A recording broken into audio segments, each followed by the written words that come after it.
but we actually do everything together through an agreement.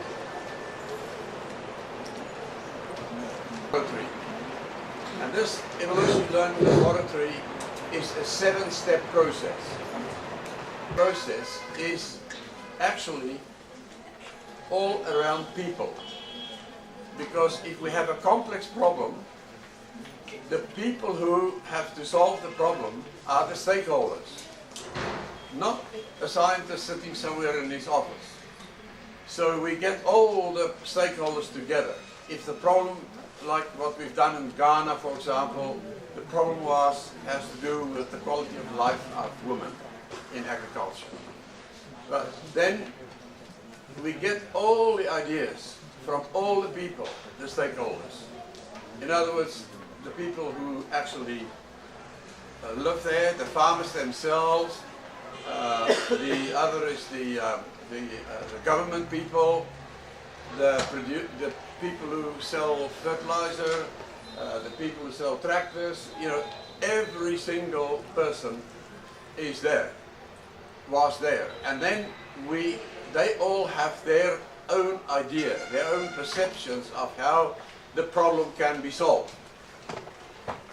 And then we use the second step is capacity building. We teach them, the people, how to integrate the different mental models of the people into a systems model. Why I say we teach them how to do that is because we want them to develop the model themselves, not us. And in that way, they learn together. One person said the sun is red, the other one said the sun is yellow. However, when they talk to each other, they find out they both are right, because the sun is red when it goes down, and it's up there, it's yellow. But this one person who said the sun is red, he never sees the sun because he actually works in nighttime. So he only sees when the sun comes up and when the sun goes down. And so people learn from each other. And we do that capacity building for everyone. So systems thinking for everyone. And that is in the book that myself and Dr. Naam has written. And the students that came to the workshop, they all have a copy, and those who don't have can get it from Professor Krupan. I say for everyone because the biggest problem in any complex problem, as many people said this morning, is people. It's not technological things, it's people. So, what we need to do is to get the people to understand what are the problems, and they co-learn from each other. And then they integrate that into a model, very simple model, which the students have learned how to do over the last 3 days. And that model is then used to show how everything is interlinked with each other. All the components of the system are interlinked.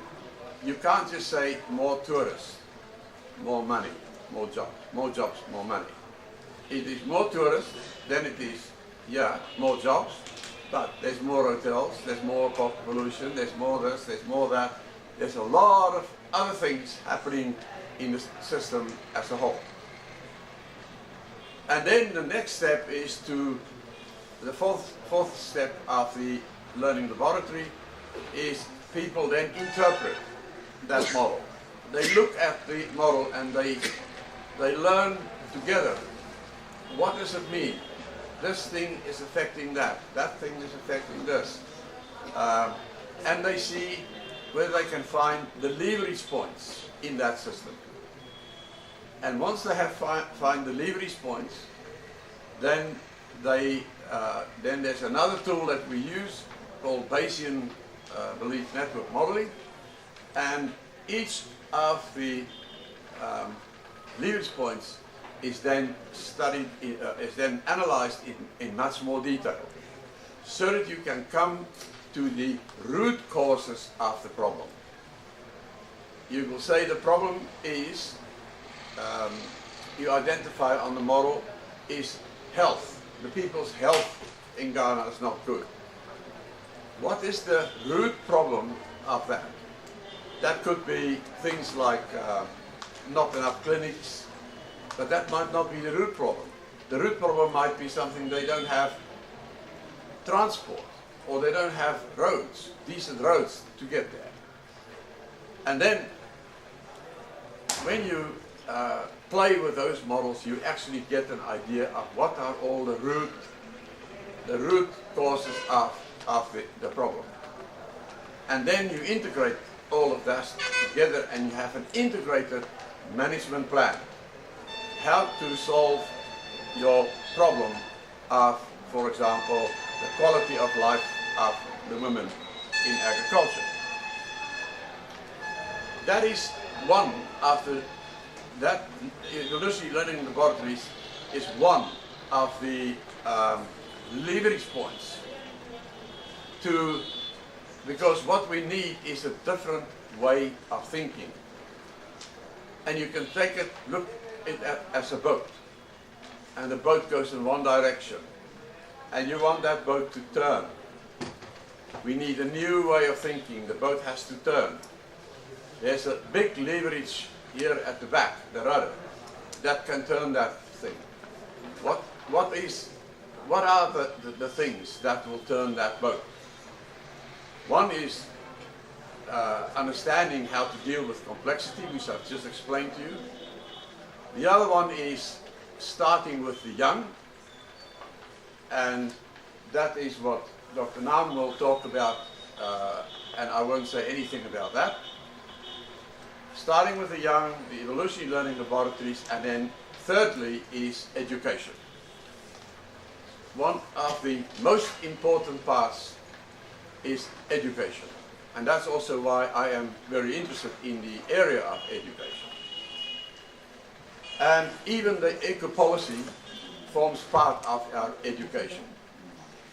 But what we have, just briefly, is we have developed various courses, and what we have done is those courses we run at different places all over the world.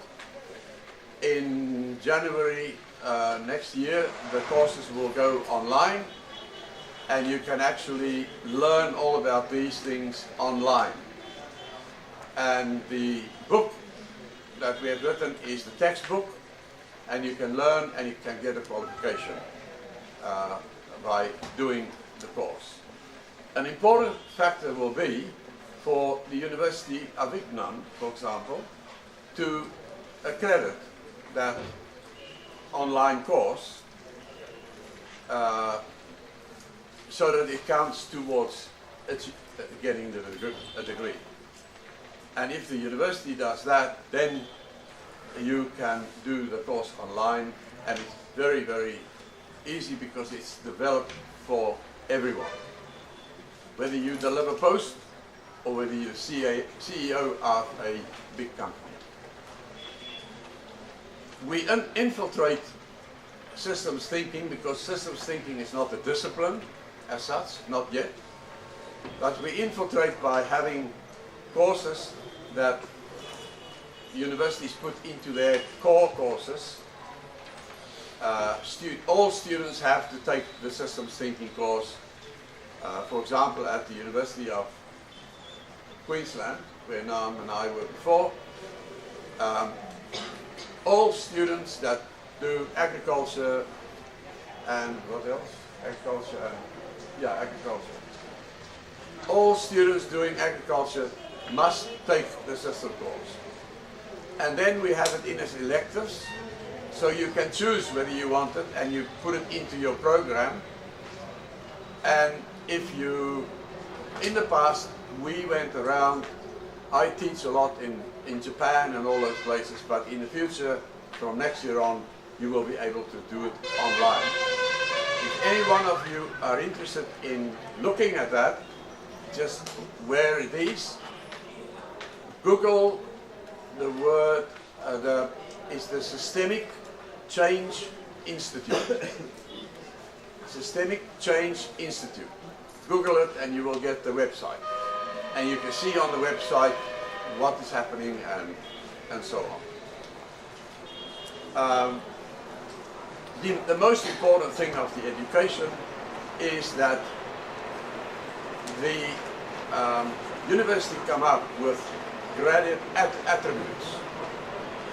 And in the case of Adelaide University, Queensland University and so on, everything we do in these courses are actually complying or giving students those attributes they don't get in a normal disciplinary way. And those are things like communication skills, collaboration, how to work in teams, how to solve a complex problem, whether the problem is at the mini level or whether the problem is a big company that has problems with its what do you call it, finances or whatever the case might be. And many other of the graduate attributes that and how we've identified the graduate attributes is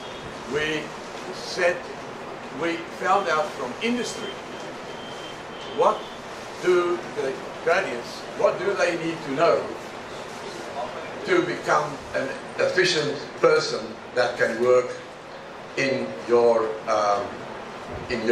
particular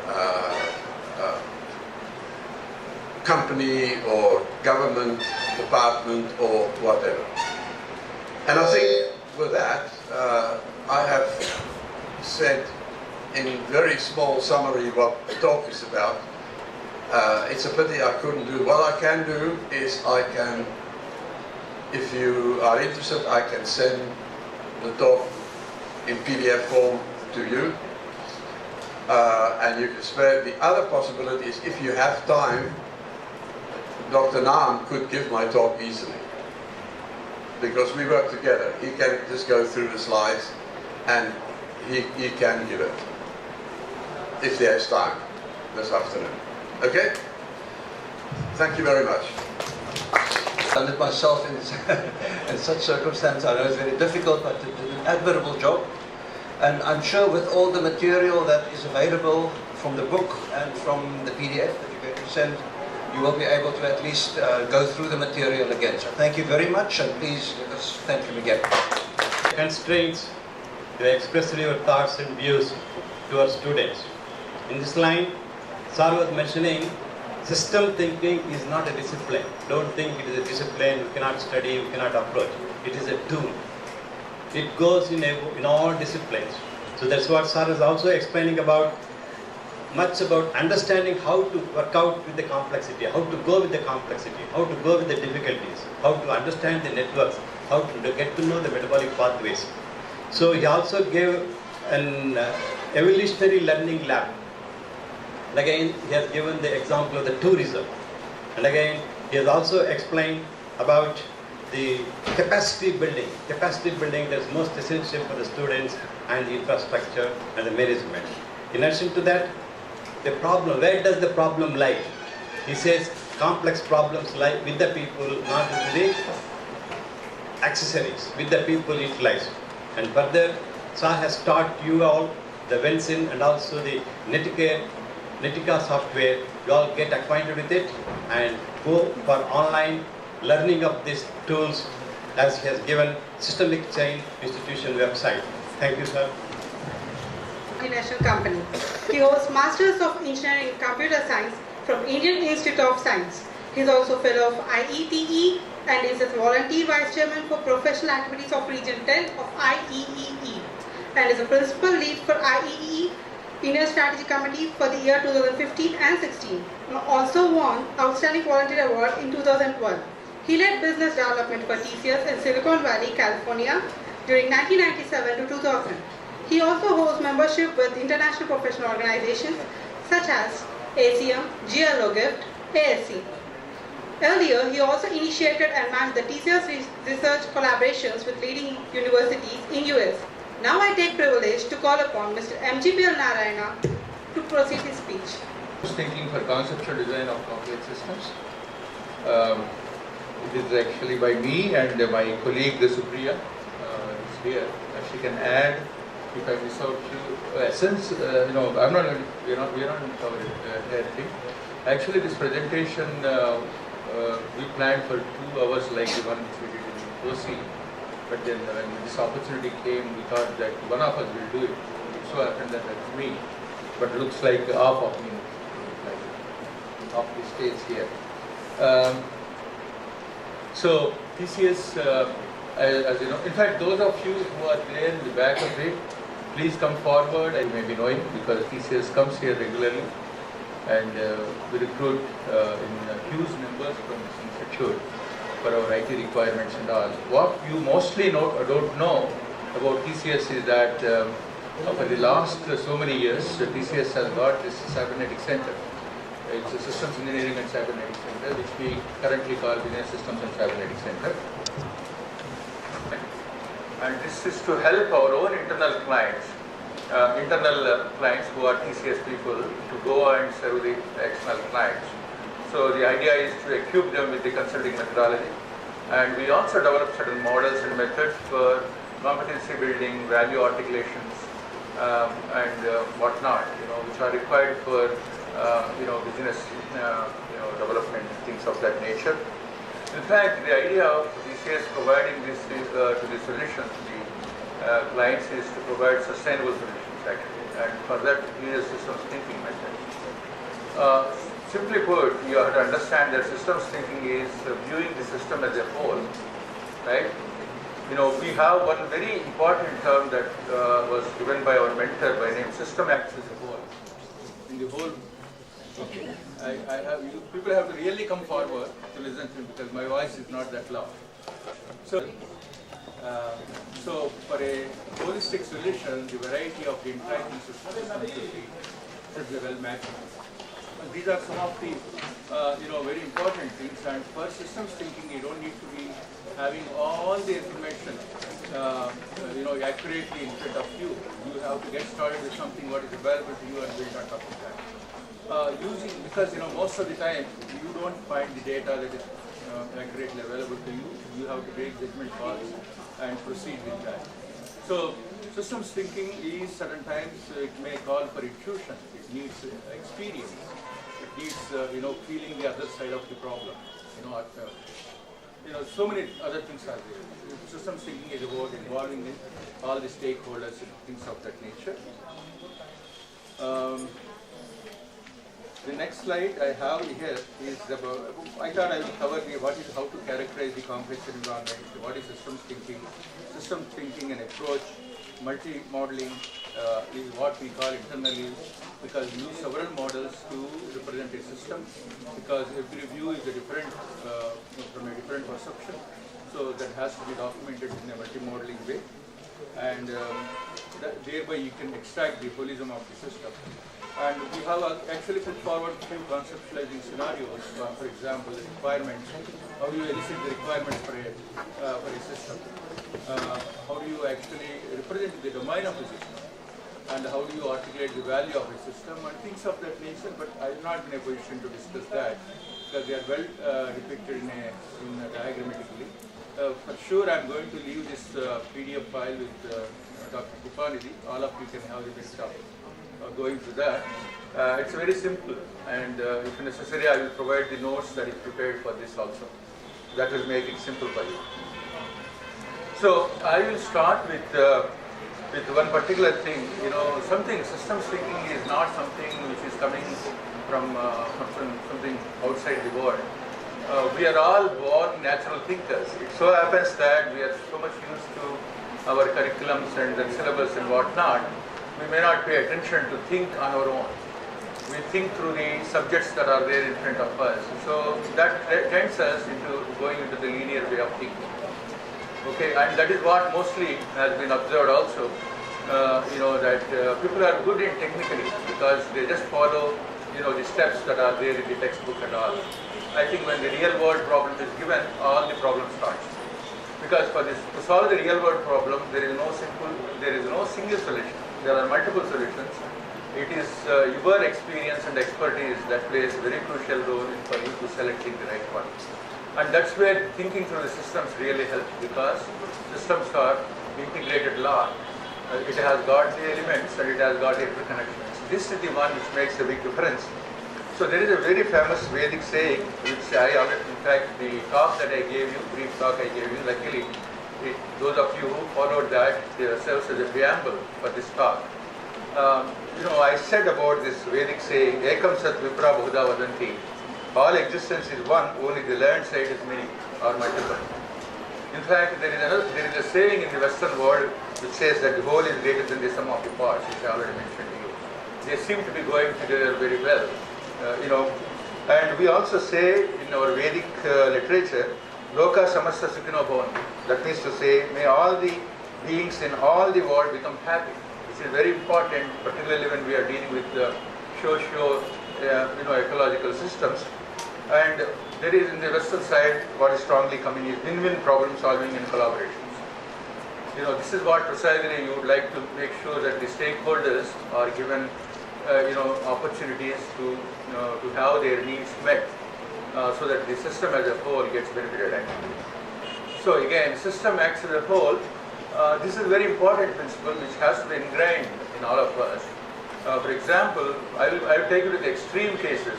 When tsunami happened, when the global warming is happening now, the Earth's atmosphere is so disturbed, so much so, it doesn't hesitate to change the speed of the sphere that it is rotating with, however negligible it is, and also it shifts the axis a bit.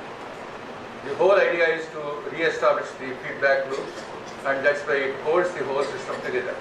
It is trying to do the best it can, in spite of the fact that the humankind is kindlessly spoiling the environment. I'm sorry to say that, we are all part of it, but when we realize this is what is happening, obviously we take a different action, I'm sure.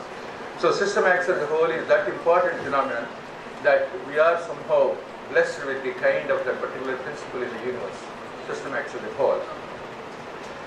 I will also bring to one great Western thinker, which most of you may be aware. His name is Da Vinci. Those of you who had Da Vinci Code and all will understand. But do you know Da Vinci, how famous he is? Anybody? You know who is Da Vinci? Back benches, please. Mona Lisa. Okay, so he's an artist, right? And he's an engineer, he's a technician, he's a painter. You name it, he's there. He's a universal genius, they call. And by the way, he's a very good cook. In fact, I read that book, How to Think Like Da Vinci by Michael Gell. It's a wonderful book. If you don't have in your library, please get it. And I'm sure that Krupanidhi, with the interest that he has got in this particular field, definitely is going to get that book, How to Think Like Da Vinci. This is very true that I will tell you the qualities in Da Vinci, and it's very appropriate for this particular occasion here. Curiosity. The curiosita is unrelenting quest for the continuous learning. That is the first and foremost thing. That as students, as people, for seeing the knowledge, one has to have this curiosity. Demonstratio, test knowledge through experience, persistence, learn from mistakes. You do the experiments, right? And sensatio, the continual refinement of the senses as a means to enliven the experience. Spumato is willingness to embrace ambiguity, paradox, and absurdity. This you don't find in your textbooks. You would like to see the certainty, you would like to see the definiteness, because that is the way the equations are written, right? Left hand side is equal to right hand side. That is what. But the real world problems are not like that. So you should have the willingness to embrace the ambiguity, paradox, and uncertainty. Then the next principle is balance between science, art, logic, and imagination. It's whole brain thinking. There is what is known as the left brain thinking and right brain thinking. Left brain is more analytical. That's what we are good at, all of us here sitting in academic institutions. right brain thinking is something which is very intuitive, which is artistic and of that nature. And the corporalita is the cultivation of grace, ambidexterity, fitness and poise. This is another important thing. And the last, seventh principle is very important. Appreciation for the interconnectedness of all things and phenomena, which is known as system thinking. So if you look at these, what are these top qualities, starting with the curiosity of wanting to know everything, it led him to do the systems thinking. So systems thinking can be developed. Maybe it's a forgotten art for most of us because we got so much, engrossed with the kind of studies that we have. But this is something which we can definitely cultivate by having that curiosity, that fire within us to wanting to know, the whole world. So I will leave that session with you with regard to the other. Next slide is our world today is characterized by, I already discussed about the rapid changes that are happening and how the consumerist behavior of the humans are putting the pressure on the natural resources, leading to kind of crisis situations that we are in and things like that. And the thing is, we need to understand that in all this, what is happening is there is a complexity situation in development. We say complexity is compulsive because system acts as a whole. Again, system acts as a whole should be driving all our thinking whenever we attempt to do particularly a holistic thing. For example, complexity is a compulsive because system acts as a whole, because you see the elements that are there. The situation that we deal with multidimensional. There are multiple stakeholders that we see, multiple levels of organizations, multiple performance metrics we measure for a success, for example, interdisciplinary nature of the problems, a number of feedback loops, and non-linearity of the relationships, and most importantly, the bounded nature of the human. What is the bounded nature of the human? Is because of the limitations that we have as humans to think. We have this not sufficient having, we don't have the sufficient information. We don't have all the time in the world to solve a problem, right? And we have a limited memory. Understand this. With all these constraints, with all that we are having, we are introducing an intervention or solution into the system that itself is going to result in some other problem somewhere else. It may not reflect immediately, but over a period of time. So the bounded rationality of the human is also a potential, thing for the complexity actually. So these are some of the ideas that I thought I will explain this through some of the diagram. Here is a diagram. This was animated. In fact, this was given by my colleague. In fact, you see this boat, right? I don't know how many of you see that boat. And there is a hole. The people here are enjoying saying that the hole is not my side of the boat. Okay, this is water, right? Think that they will survive. This is reminiscent of the fact that we have a ozone layer, okay, maybe in certain places. But they see the effect of that ozone layer, it's all across the world. It's a global warming, right? So you cannot be happy solving a problem, fixing that problem at only one place or anything like that. You have to see the things holistically. I thought that will make you understand how the solutions have to be looked at. I will skip a few other things, and because that they need to be explained with much more examples and things like that. And what is important is that the systems thinking is characterized by a shift. In fact, there is a very good book by name The Web of Life. It is by Kepra, the 1996 book. In fact, you will find how this systems thinking is characterized by from quantities to qualities.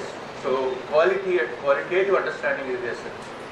Quantities, by the way, they come and play a role, but then you need to have very rigorous equations for that, from substance to the patterns and from objects to relationships. Understand that problems are very holistic. Problems are never reductionist, but the only solution are holistic to the extent that we conceive. Right? This is another thing which is important. So the problem always present in front of you holistically. It has no other choice, because again, system acts as a whole. Right? So I have another diagram. This is from the business side of view, how the business organization is a complex system. System is more than sum of the parts. Those are the principles. This is another one Oki Bosch has discussed with you. And how many of you attended his training program? Oh, okay. Okay. Not everybody has come. Maybe they left. Only bioinformatics. Only bio. But there is non-bioinformatics also. Yeah, biotechnology. No, biotechnology also. So this is a familiar thing. In fact, there are several stories about this elephant and sixth blind man, by the way. Right? You must be knowing this story. Those of you who attended the Oki Bosch lectures, you already know. You know, it is about an elephant and six blind men, how they feel about it. Depending on which part they touch of the elephant, each one felt differently. The person who touches the pillar, I mean the legs, we call it the pillar. You know, the stomach is a wall, and the tail is a rope, and the tusk is a branch, and then you know, this is the trunk is a pipe, and the ear is a kind of a fan and things like that. But you know, everybody is arguing among themselves, this is what it is. But then somebody who sits around it and says that you're all right, but it is elephant, it is something else, right? So from our perception, we know that there is certain partial truth, but the partial truth is not the whole truth. Everybody is right to the understanding that they have, but to have a collective understanding, they need to see the problem from multiple dimensions. They have to use multiple models, and that is where this multi-modeling is the kind of thing which we develop in ECS, which helps us to understand the problem in its entirety to solve a specific problem. Again, in fact, this was also animated. If the elephant moves, obviously all of them are going to say that what they know of is not correct, right? So it is about the way you intervene in a problem and start solving it. It may change the complete configuration of the problem. I think I will leave this diagram and I stop here because the rest of the diagrams are highly pictorial and very difficult. I will just leave with this principle of understanding how things have to be designed. To design things at the first level of abstraction, you need to have the textual representation of a problem. Right? And that is very important because those texts are created with some symbols and slogans, epigrammatic ones, and there should be meaningful statement, and they should be constantly refined. The statement has to be constantly defined so that you get the right facts presented in front of you. That is the first step, and without this you should not proceed. And the later point of time, you need to actually look at the abstractions of that. At the second level of abstractions of that, because what you need to elicit from that statement is certain models, metaphors, and patterns. Because these are the three important things. Models, methods, and patterns are very important things because they have to, because through that you will represent the real world. Patterns are important because the complexity is nothing but having the elements and the interactions among them. So they have to be represented, and understanding that will give rise to understanding of the emergence behavior that is going to come. Understand that every system behaves according to the laws which are natural to you. There are several laws. This is a study by itself. It could be a discipline by itself. It's very important. There is a laws of structure and organization. There is a law of requisite variety and law of viability. In fact, these are the two laws which are used in devising diagnostic tools and things of that nature, and some of them will be covered in the discussions today and tomorrow by experts here. But it is these principles and laws which are very important. If you know what are those basics, then there is a good way for you to proceed. The laws of behavior could be self-organization, self-regulation, self-similarity. Simple example, self-similarity is a property. Like cauliflower, if you see any small part of that cauliflower, it represents the whole cauliflower. Right? The fractals. That is just an example I am giving you. Loss of change is emergence out of chaos and edge of chaos and factors and attractors, and openness to the environment. So what we are trying to say is the models that you develop, right, to represent the situation, and the metaphors with which you use the for the understanding, and also the patterns that you identify with, they all should conform to this particular aspect of these natural laws. Without having the proper laws being embedded in those models and methods and patterns, we are not going anywhere. We are not actually solving any problem. So this is a very important thing, that anything that you do should follow certain natural laws. Right? Understand again one natural law which is important in the system acts as a whole. Even if you don't understand anything else in this whole holism, system acts as a whole. Right? That's what it means. Thank you very much. I just remember Michael Gelb's book is really a nice book, and I got enamored with Leonardo da Vinci, and I made a drawing of all his different things. Connessione, and for me they're very important. Everything is connected to everything else in some way. And if you take that, the whole actually, as you say, acts as a whole, and we don't need to understand all the details. That's a very important insight. Thank you very much. This was supposed to be, I think, we are pushing, so this is a problem of the system. If you see that all this while we are so dependent on technical systems, but finally the human systems which help. So I think, and then when we say system acts as a whole, we did all rise to the occasion. We still have the wherewithal to actually deal with it. So just to put in a nutshell what Mr. MGPL had just elucidated, we actually have an approach which we build through understanding. When you ask, it's very simple, and I think some of you have attended Professor Oki Bosch and what Mr. MGPL has said. The idea that we are all natural system thinkers. I think over time we actually get, we lose that basic property which is there, very intrinsic to us. It's very simple. When you look at something, try and relate it to something, some other system which you can relate to. And if you want to understand, just try and, like life is, look at life by comparing it to something nice and good. I think today morning we had very good talks by people here who actually related to skill, the heart, and your competence. So now again the system fails. Very good luck to all the students, I think. Grateful, we are all grateful to TCS for deputing their faculty. 4 of their faculty have come here, and since the beginning I have been in contact with MGPL Narayan Garu and Supriya Garu, and it is nice that Madam make her trip here. Last week she was in Melbourne, this week in the beginning she was in Pune, and there are relatives at home. Despite all these constraints, Madam made it a point to be here with us.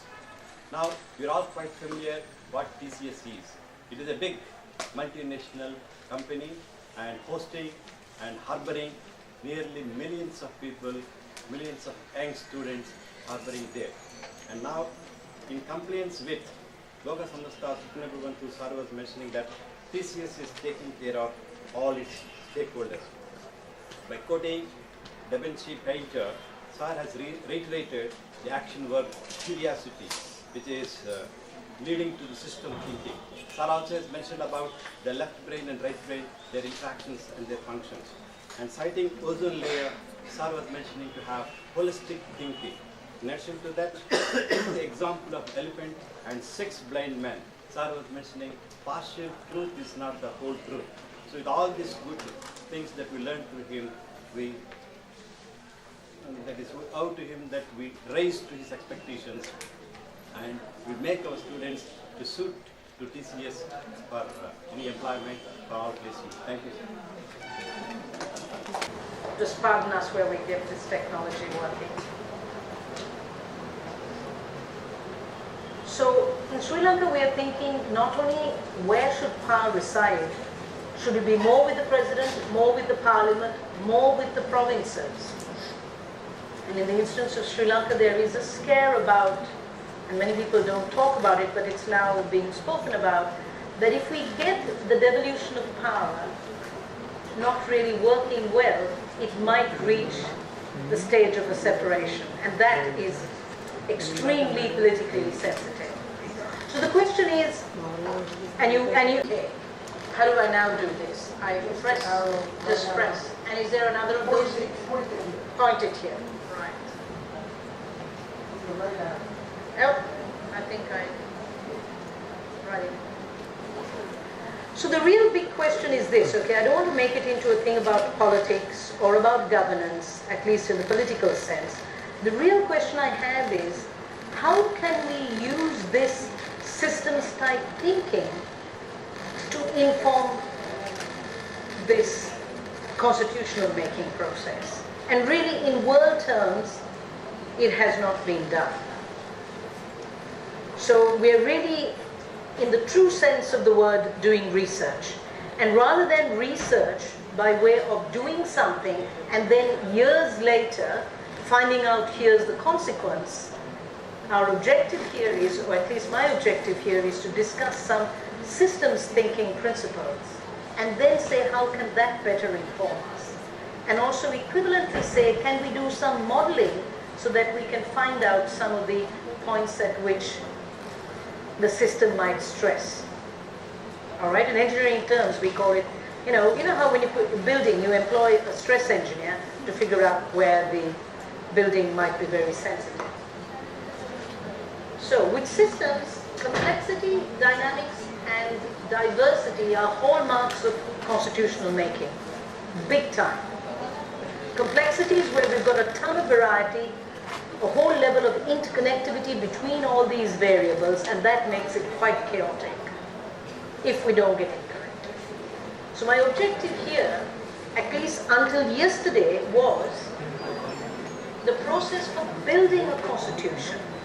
This is an architectural question, which rarely is ever asked. Then there's a question about how we design the content of the constitution, and then how do we evaluate it ahead of reality, right? Conceptually, how do we evaluate it? How do we test it? How do we evaluate it? So that's really what I'm trying to achieve here. So, I've started off already now with talking a little bit about the context, setting the context of history, World War II, and today's politics. For example, in Iceland, Iceland did a really good job in terms of speaking to its citizens in order to design the constitution, but when it went into parliament, it failed miserably.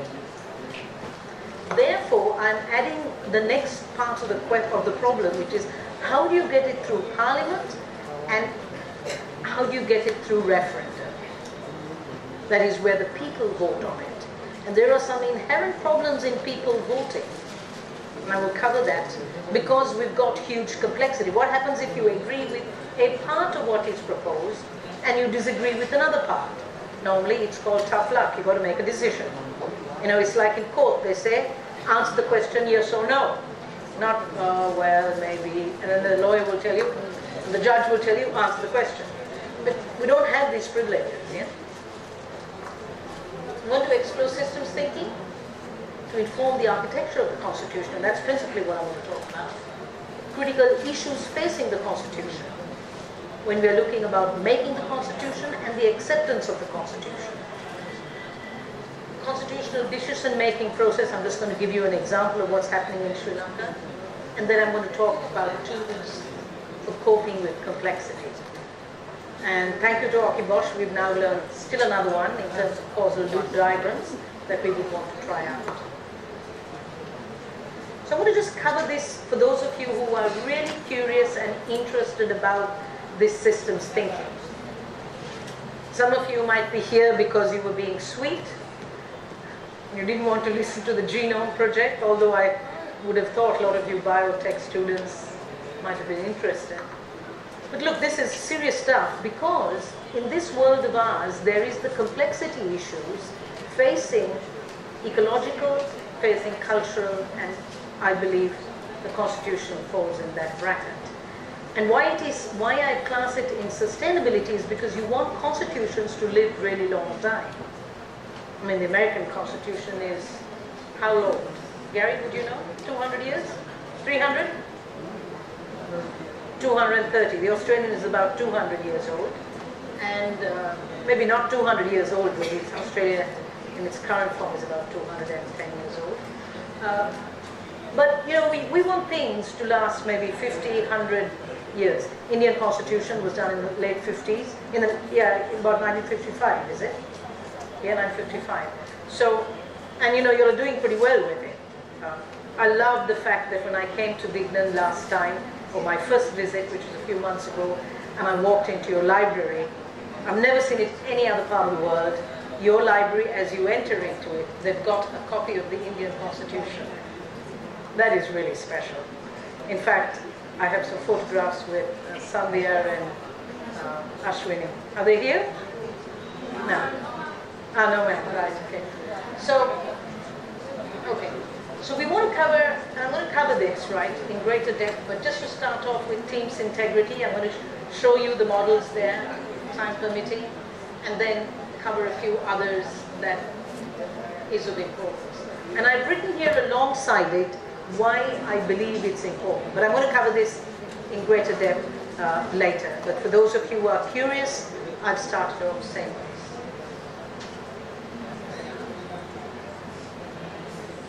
Just keeping it a few seconds so that you all can read some of this stuff, which is the viable systems model, influence matrix coming from sensitivity modeling, causal loop diagrams that we've spent the last few days looking at, and the Bayesian belief networks. That would be nice because it would tell us where some of our sensitive areas, if we can really apply it in this context. Then how are we going to test things, and how are we going to evaluate it? The framework from which we're going to evaluate. I've told you pretty much the first 2 points about history and constitutional politics. There is something special happening in the world of computing. And you're going to find this, that in another presentation from Sri Lanka, you're going to find that we're going to speak about computing once again. And I speak about computing because it offers us an opportunity to do something about consulting the people in a fashion that is in real time, and maybe even in small chunks. And I think this is a new area that we need to explore. So that's what I mean by community needs a way of escalating issues to the managing politicians and administrators, rather than the normal thing, it's my friend's friend that I was able to get to the headline. And society needs an alternative way of handling referendum voting. The country that's come closest to escalating issues constitutionally is the Swiss. They have formalized into their constitution a way of doing that. I'm not going to go into that now, but if anybody's interested, you're welcome to contact me. For me personally, I'd just like to share with you my personal journey, because that after all is what I can talk about best. I used to think of the Constitution as a system, and those of you who understand something about systems now will realize there's a distinction between a system and the regulatory aspects of the system. I consider the Constitution to be the regulatory aspect of the system. The system is the country and how it governs itself, the purpose it meets, yeah?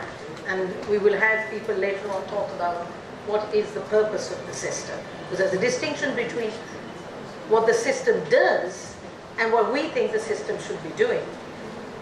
And these guys, rest of my team will cover this again.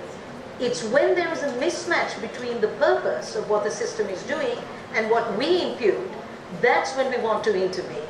And that's when we want to manage. At least in this context, and I'll be happy to hear if somebody sees it differently, because that's really what we want to learn. When these generalized principles don't work, because that means it's not quite as generalized as we hope.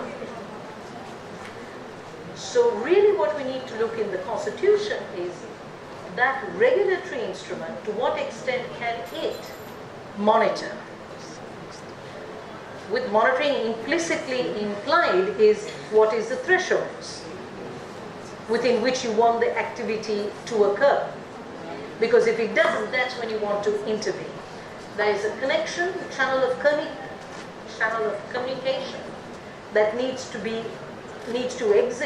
exist between what you're monitoring and the way you're monitoring it. I generally look at monitoring as, you all might have gone to a hospital and seen instances where you see a person lying on the bed and they have all those patches on their chest, yeah, and some machine. That's monitoring. right? And that's the communication. And doctors know what to do when it reaches outside of certain thresholds. This is what we're going to try and figure out, and I think there's a place for that in modeling, at least conceptually. The question is, can we do it? And is anybody going to pay for this? Or are we going to commit the normal kind of disasters of finding out later that we missed the boat? In Sri Lanka, we definitely did. Yeah, I'm willing to stay on record because in Sri Lanka in 1956, we changed the national language overnight into Sinhala. It was English. We changed it overnight into Sinhala. 40, 50 years later, we can tell you that problems are serious. And when I tell you serious, it's so serious that it contributed partially to the war that we experienced. We had 30 years of it. We're now happily out of it, but it was serious. And we're not even really sure whether we're totally out of it. It might take us another 20 years to find out, but today it's quite fine. So every regulator needs a good model of the system it regulates, right? If you don't have the model of the system that you're regulating, well then, and you can't cope with the things that don't work based on your purpose, that's the extent the regulatory systems will fail. In constitutional terms, we see this a million times. So critical issues. What does the country stand for, its values and its purposes? And yesterday, Gary, you said to me, on constitutional terms, values are important. Yeah? That was the South African experience of the gentleman. So here, what's the values, and more importantly, how do we figure out what those values are, and how do we gain consensus about it? Easy to say, difficult to do. But this is the challenge. Interrelationships of content of the Constitution, I think we have a way of doing that, and I'm going to show it to you, how we can do it. We borrow it from sensitivity modeling, you know, the influence matrix thing now, you might know. That's what I'm doing. But here we need to know how we're going to craft the Constitution, and this is where almost all of the work happens on constitutions. They bring the legal people and they're talking about crafting how we word the Constitution long before we have actually paid adequate attention to what's going to be in the Constitution and how does it interrelate. And then there's a thing. These last two items here, this is the difficult one. How do you get it through Parliament? How do you get it through referendum? Until 2-3 days ago, I really wasn't seriously looking at it, and I've added it on. So very quickly here, the way the Constitution is going now, for the first time in Sri Lanka, and other countries have done likewise recently, Iceland certainly did, they had the public representation committee. They went to all the parts of Sri Lanka to talk to the people. This is democracy in action. We have parliamentary steering committees. You're going to see in a little while that these things don't really work. I don't expect they're going to work. Because even before we know the problem, we have not only segmented the problem, but we have no basis on which to interrelate the solutions they're going to offer. And we have the old problem of. At this juncture, I would like, could you just bring me, excuse me, sorry, the big model. Are we going to time? I have 20 minutes. I finished, okay, I have 10 minutes, right. So here's my favorite model, and I'm known in England for it, and I'm known in Australia, and now known in Sri Lanka for it. We built it, it takes us many hours to build it, and we shouldn't have these pieces of paper, but right. Look, I want to show you something. This is a beautiful piece of geometry, at least so I think. I think you could get the piece of paper. Right. So this object belongs to a piece of geometry called the Platonic solids. And the Platonic solids, doesn't matter which way you turn, it's always the same. So they are absolutely symmetrical. So I could turn this object around, and what is on the top can be at the bottom, and the same rules prevail.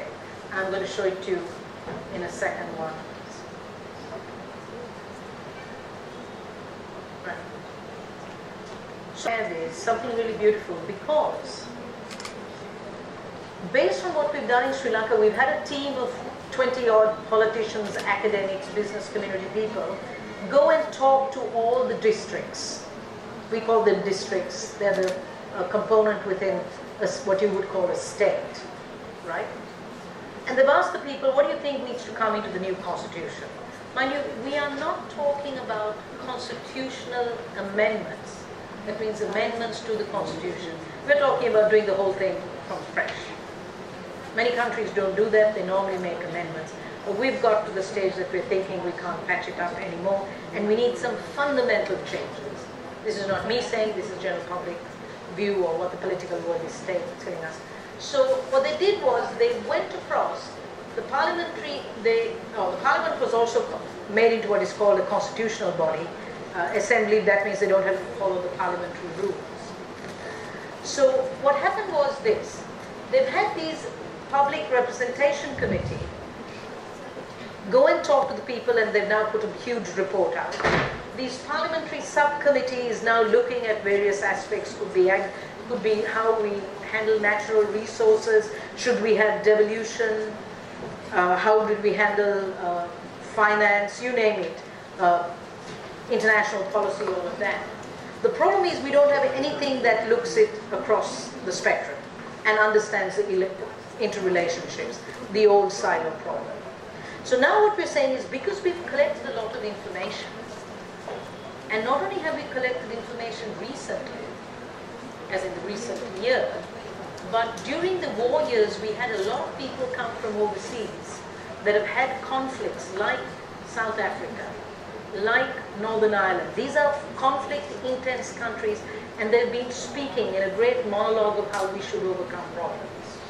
Now we're getting a little bit of conversation from the general public, and now I think we are ready for this. I believe so. And yesterday somebody sent me some correspondence of some critiques, and I'm sorry, this is the afternoon session, so it's easy to go to sleep. Yeah. So what we're now saying is this: what if we got about 30 people to discuss the aspects of the Constitution, whatever it is? We could have a governing question which says, let us look at what needs to happen. And we could bring financial people, agricultural people, fisheries people, mums and dads from a family context, the clergy from the different religions. We have Buddhism, Hinduism, Islam, and Christianity. We could bring them. They all hold different positions, wanting to protect their own territories. And we could say, let's have a discussion of what needs to happen. And here's what could happen. Once they write these things on pieces of paper, we could exchange it with each other, do a little brainstorm, put it on the board, and then what we could do is we could say, what are the critical 12 things that need to be addressed? Those critical things we'll place here. And what we do is, we get people to say, what do they really want to be involved with in terms of solving the problem. And then we allocate it, and there's software that does it, or we could even do it without software. People would say, I'm interested in agriculture and family life. Somebody could say finance and family life. Somebody else could say education, whatever these things are. And they would come to discuss that topic. Now here's the beauty of this process. Imagine these are people. They come to discuss this topic, and let's call it education. Concurrently, if this was me, I would be discussing education and something else. Let's say that is this and women's issues. Let's say it's Professor Krupanandi here. He would discuss education, and let's say his other interest is the world of science. And let's say one of the students here is about education and your future careers, employment opportunities, education and migration under working visas, migration to countries, whatever. The beauty is that once this happens, we can have a discussion. The whole objective is to have a discussion so that we can get all the topics into perspective. And this process enables you to do that. If you could just get me that other model, This is getting technical, but this is the substance of what I believe needs to be done now in Sri Lanka. We're just getting ready for it. And it's a very small opportunity. So here's another of these things, the same thing, but the strings inside is showing the way, the connectivity of people, how they come into discussion. This is a beautiful work done by my professor, Stafford Beard. He's the one who invented this process. It's called Teams Integrity. Now, I know in the interest of time I need to run, so what I'm going to say is this. If we do the Teams Integrity, we will get the coherence of interrelationships of constitutional content. We have a chance, much better than what we're doing at the moment, because at the moment we are 100% silo effect. And to the extent we cross the boundaries is because we happen to be friends, and then we talk. But here is by virtue of the structure, we achieve it. And secondly, in fact it's not secondly, maybe it's firstly, we have stakeholder ownership. At the moment, we just think that by making it into a constitutional assembly and not having parliamentary procedure and therefore being very inclusive, that is sufficient. I don't believe so, because there's more than the parliament to consider, way more. There are all the political unions that have to be addressed. There is something called the viable systems model, and Swaminathan, I presume this is particularly for you. This is where I think we have to address one of the most critical problems, which is the embedded systems. This is where we have to address, will the provincial system, some form of decentralization, result in the separation of Sri Lanka? This is not a theoretical question. We have to understand what are the thresholds and what are the variables of those thresholds that we need to be addressing. I believe the way to do that is through a combination of influence matrix and sensitivity modeling. Actually, within sensitivity modeling is influence matrix. And yesterday, Oki Bosch has opened the world to us for causal loop diagrams and Bayesian belief networks, and I like the Bayesian belief network because it gives us some hints, right? Because if we don't know what to monitor and we don't know what thresholds the sensitivity lies in, we could be looking at anything. And that's the problem. That's the problem with big data. If we just have big data, tons of it, and we don't know how we're going to use it, then it doesn't really matter. We get swamped by the big data. Stafford Beer did some amazing work in Chile in the 1960s, end of the 60s, 1970s. 1971, I think he finished. Then I think we have something very important, and that is the conceptual testing of the constitutional draft. It's going to be conceptual, right? And I think we can do it on some based on some known loopholes, right? And we have to be careful of what we call dormant permutations. That means it looks good, it's never exercised itself. But hey, 30 years, 40 years later, we do. And it's like the people who are talking about weather, right, or ecological issues. They're saying this could happen, but nobody's willing to listen. So there's an entire marketing exercise to be done. And honestly, I really don't know how to do that one, but I haven't put my mind to it. But once again, we should be able to use systems thinking, once again, to do this, yeah? And here I believe that the way we should evaluate the VS, we should evaluate the Constitution, and that I think needs to be done in VSM terms, the viable systems model. And I'm sorry, in this sense, I'm talking to a bit of a small audience, and it's not really appropriate for the rest of you, right? How am I going for time? 1 minute, how's that? Right, ready. So if anybody has some questions, please do ask, right? I know this is not everybody's cup of tea, but these are really, really critical things for countries. And I'm saying really critical because some countries really have gone into serious warfare as a consequence, yeah? And I think also this belief question, you know, what is our values, is very important for us to have this discussion. They're difficult discussions to hold, and so that's the idea. I'm hoping that when I go back to Sri Lanka next week, I'm in Sri Lanka for 1 week before I leave again, that we can begin to open this. And the reason we can begin to open this, just for any of you all who are generally interested in how you take good ideas or what you think is a good idea forward, is one of the greatest ways is that when somebody else makes, there is a mistake made in the system and we're going to pay the price or we are paying the price, then I think you have an audience that will listen. Yeah? Whereas if you're just talking conceptually, hey, this is a good idea, they're not ready for it. They just think, Leonie, it's not going to happen. Yeah? You are just making too much out of it.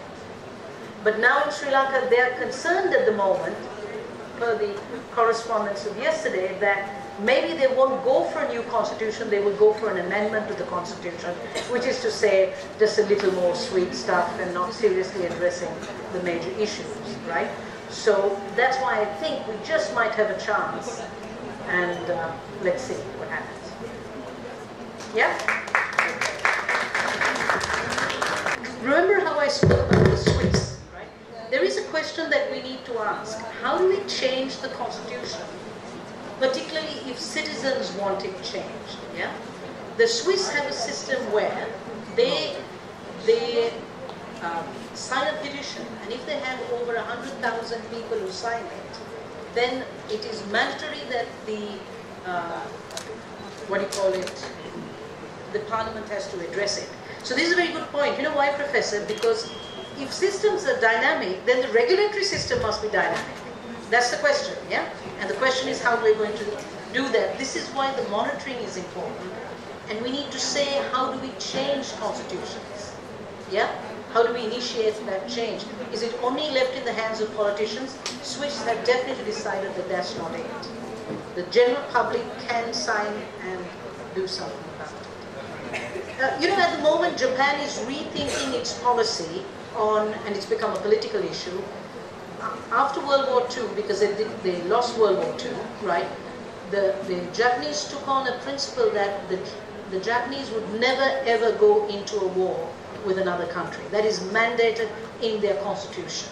So neither the parliament nor the King of Japan can do that. But the new political process that's now happening there, they're trying to bring that question back in, saying that Japan should have a change to their constitution. And I don't know whether you all know, but there's been a new ruling, international, just last 2 weeks, about the South China Seas, and China lost that, and it's gone to the Philippines, and that's why the Japanese question is very important, you know, on the geopolitical scale. But yeah, so normally the dynamic of the regulatory system is through referendums, but triggered by the politicians. What we're saying is it needs to come from the people through the politicians. That's the closest we've got. Yeah. Good afternoon, one and all. Dr. Gary Jacobs is an American writer, researcher, and consultant on the topics of business management, economic and social development, and global governance.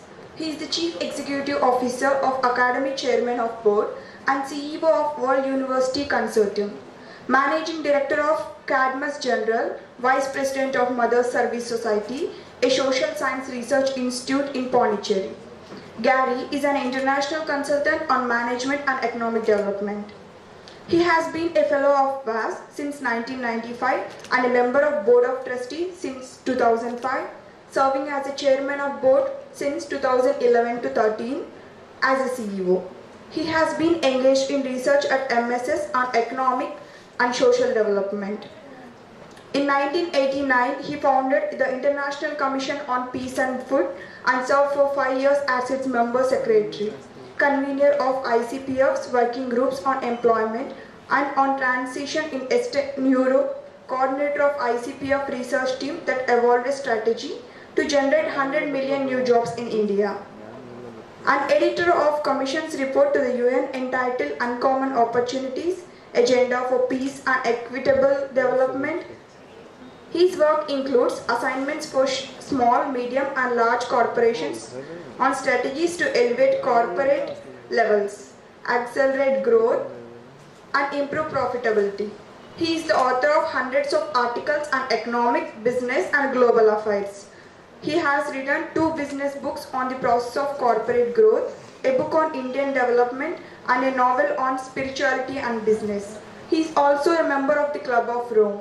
Now I request Dr. Gary to address the gathering.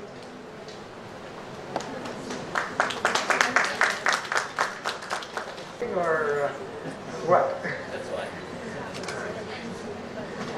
1965 and 1966, India had 2 successive years of severe drought. The drought was so serious that the Food and Agriculture Organization of the UN estimated that as many as 10 million people would die of famine. In that case, it would have been the first famine in independent India. The situation was so serious that the Prime Minister requested C. Subramaniam to become the Food Minister to try to do something about this critical situation. I think those of you who had a good lunch today can be thinking about what it was like for your parents and grandparents at a time when there wasn't enough food in the country for people to live.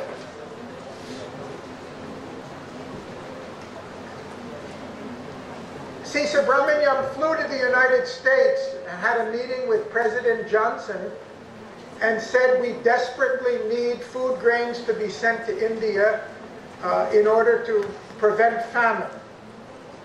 And then he went back and he addressed the Indian Parliament. And he said, we are going to become food self-sufficient in India.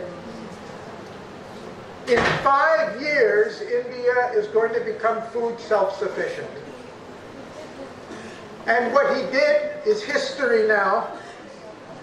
I asked somebody who picked me up yesterday from the airport about Green Revolution, and he said, I think it had something to do with milk. Everybody here knows what Green Revolution was?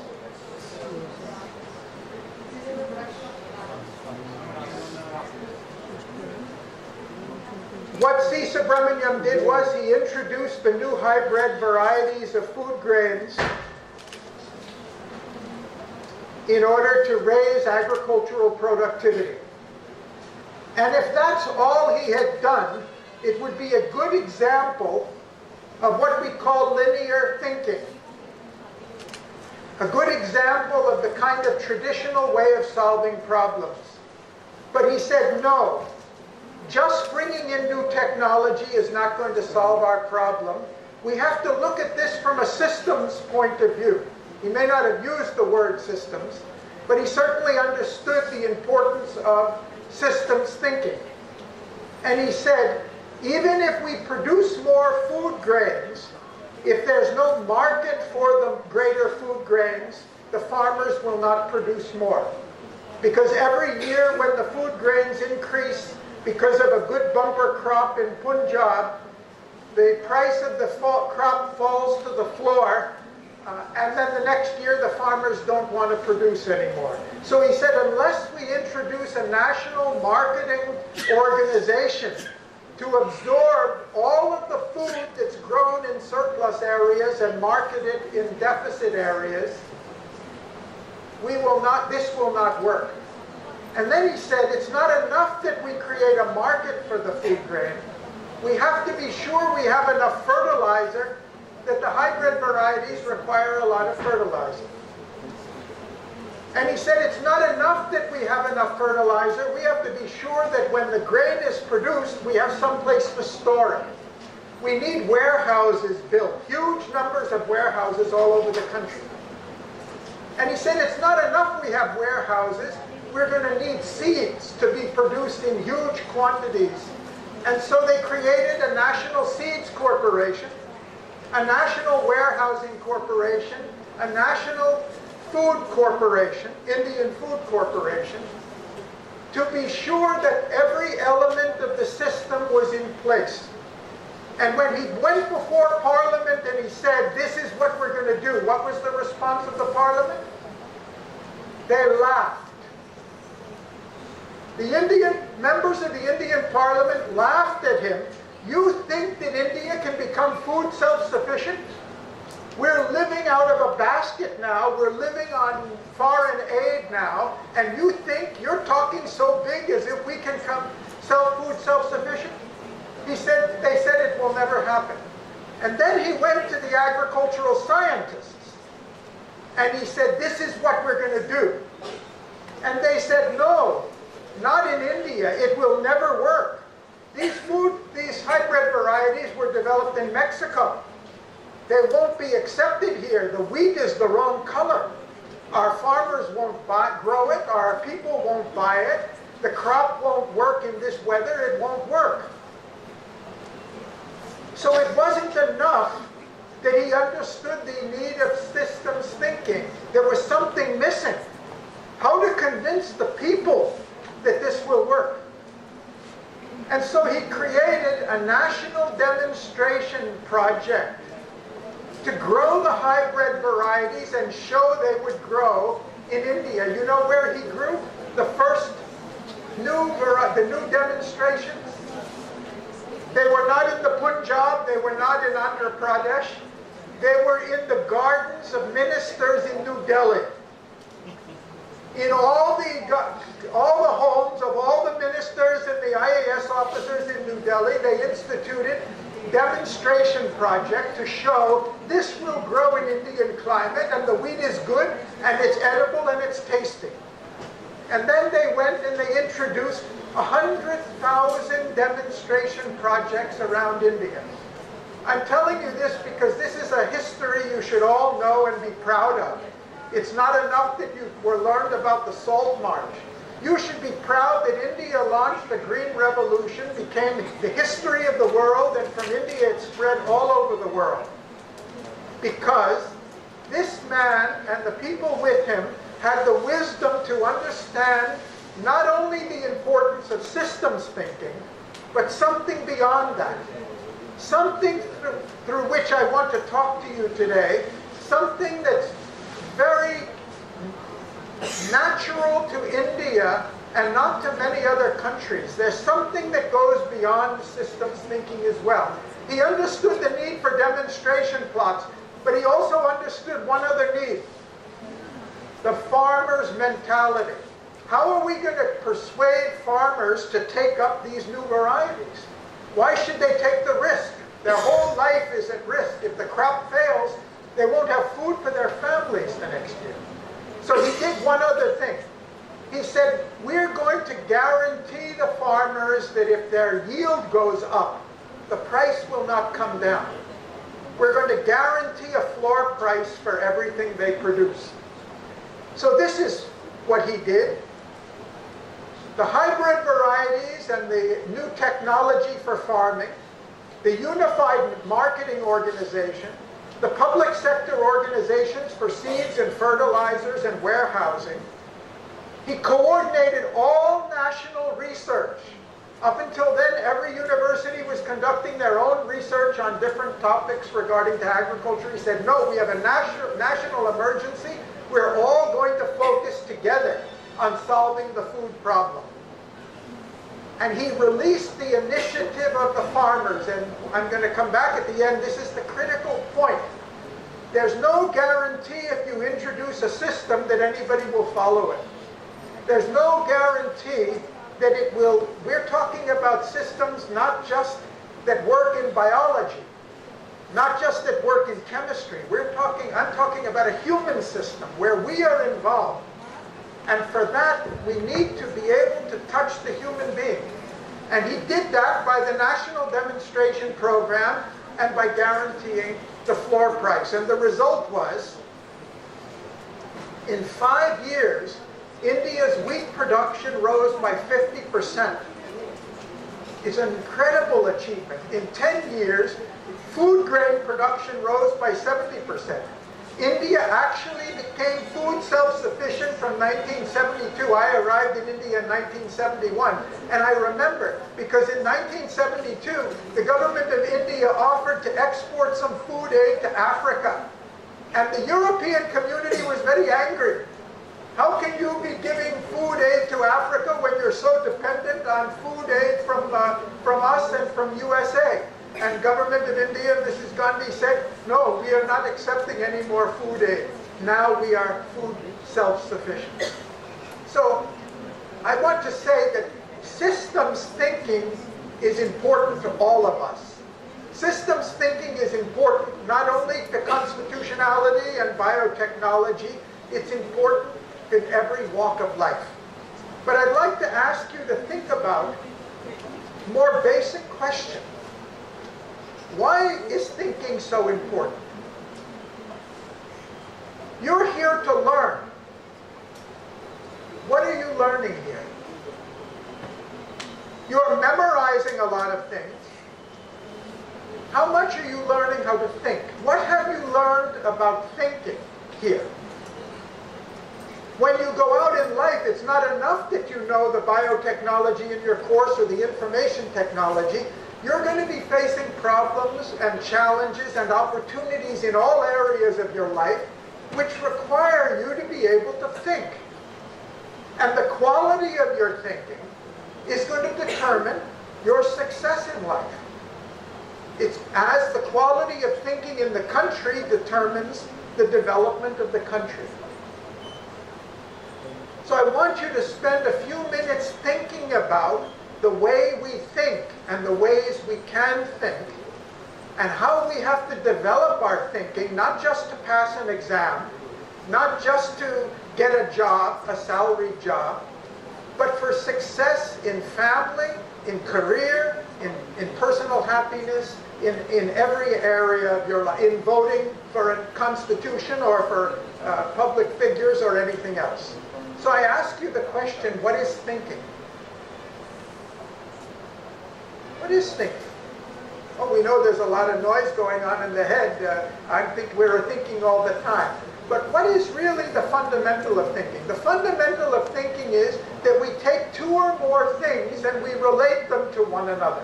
We see a relationship between them. That's the act of thinking. I hear a noise. I see somebody coming in the door. I think, oh, that man must have slammed the door, and that's the reason for that noise. Everybody's familiar with this formula, I think? E equals mc squared? Oh. I'm not thinking. I'm talking.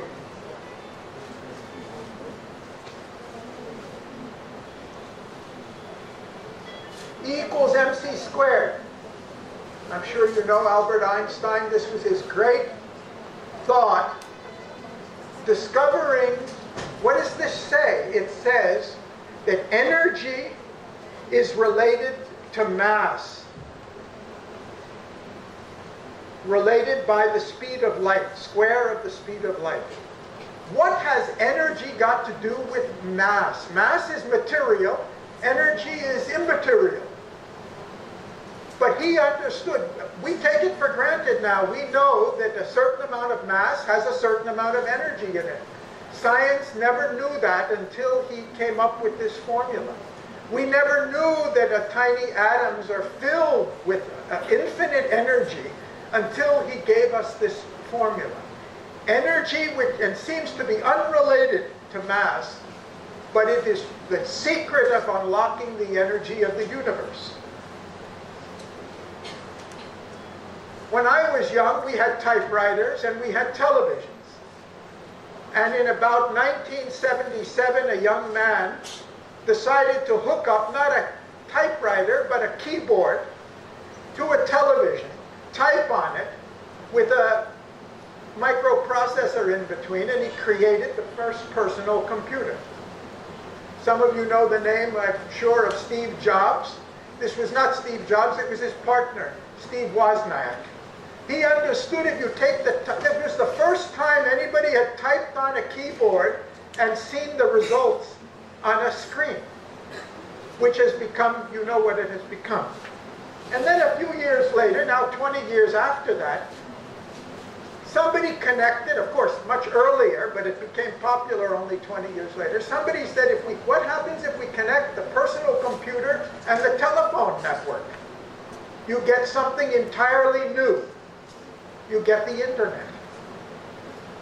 So, thinking is a creative act of combining two things which may not appear to be related to each other to create something new.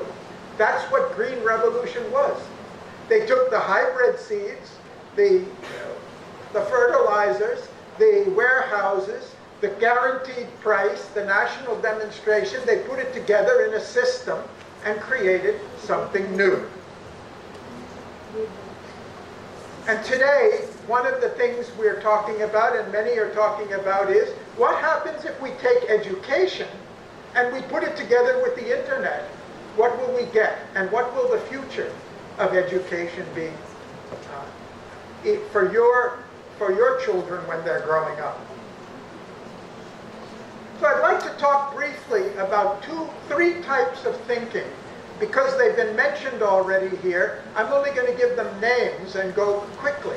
The first is the typical kind of thinking that Professor Oki Bosch was talking about. He called it linear thinking. When we look at one thing at a time, and we try to understand it by dividing it into smaller and smaller pieces. And we treat each of those pieces as if it's a whole. We treat the piece as if it's the whole. So if you want to understand what's going in the body, you look inside the body and you find there's a heart there, and there's a liver, and a stomach, and a brain, and you study each of those things separately from each other, and we get specialists in brain surgery and in cardiac transplants and in all of the varieties of medical profession. And this is the result of analytic thinking. How does this differ from systems thinking? What's the difference between this and systems thinking? And what's wrong with this? There's nothing wrong with this. It's been because of this we have discovered so many things. We've developed the periodic table of elements. We've discovered different plant and animal phyla by classifying them. We've done genetic mapping. We've developed financial analysis for business, all using this capacity for analytic thinking. But if this is the only kind of thinking that we do, we're in big trouble. Because when you break everything down into smaller pieces, you lose something in the process. For example, this is the human body.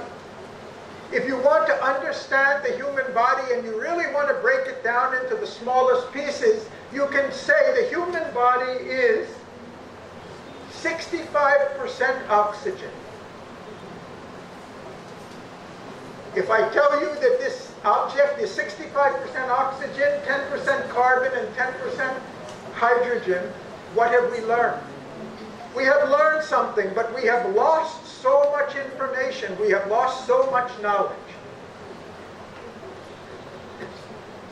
So, analytic thinking is not sufficient to solve the problems we have.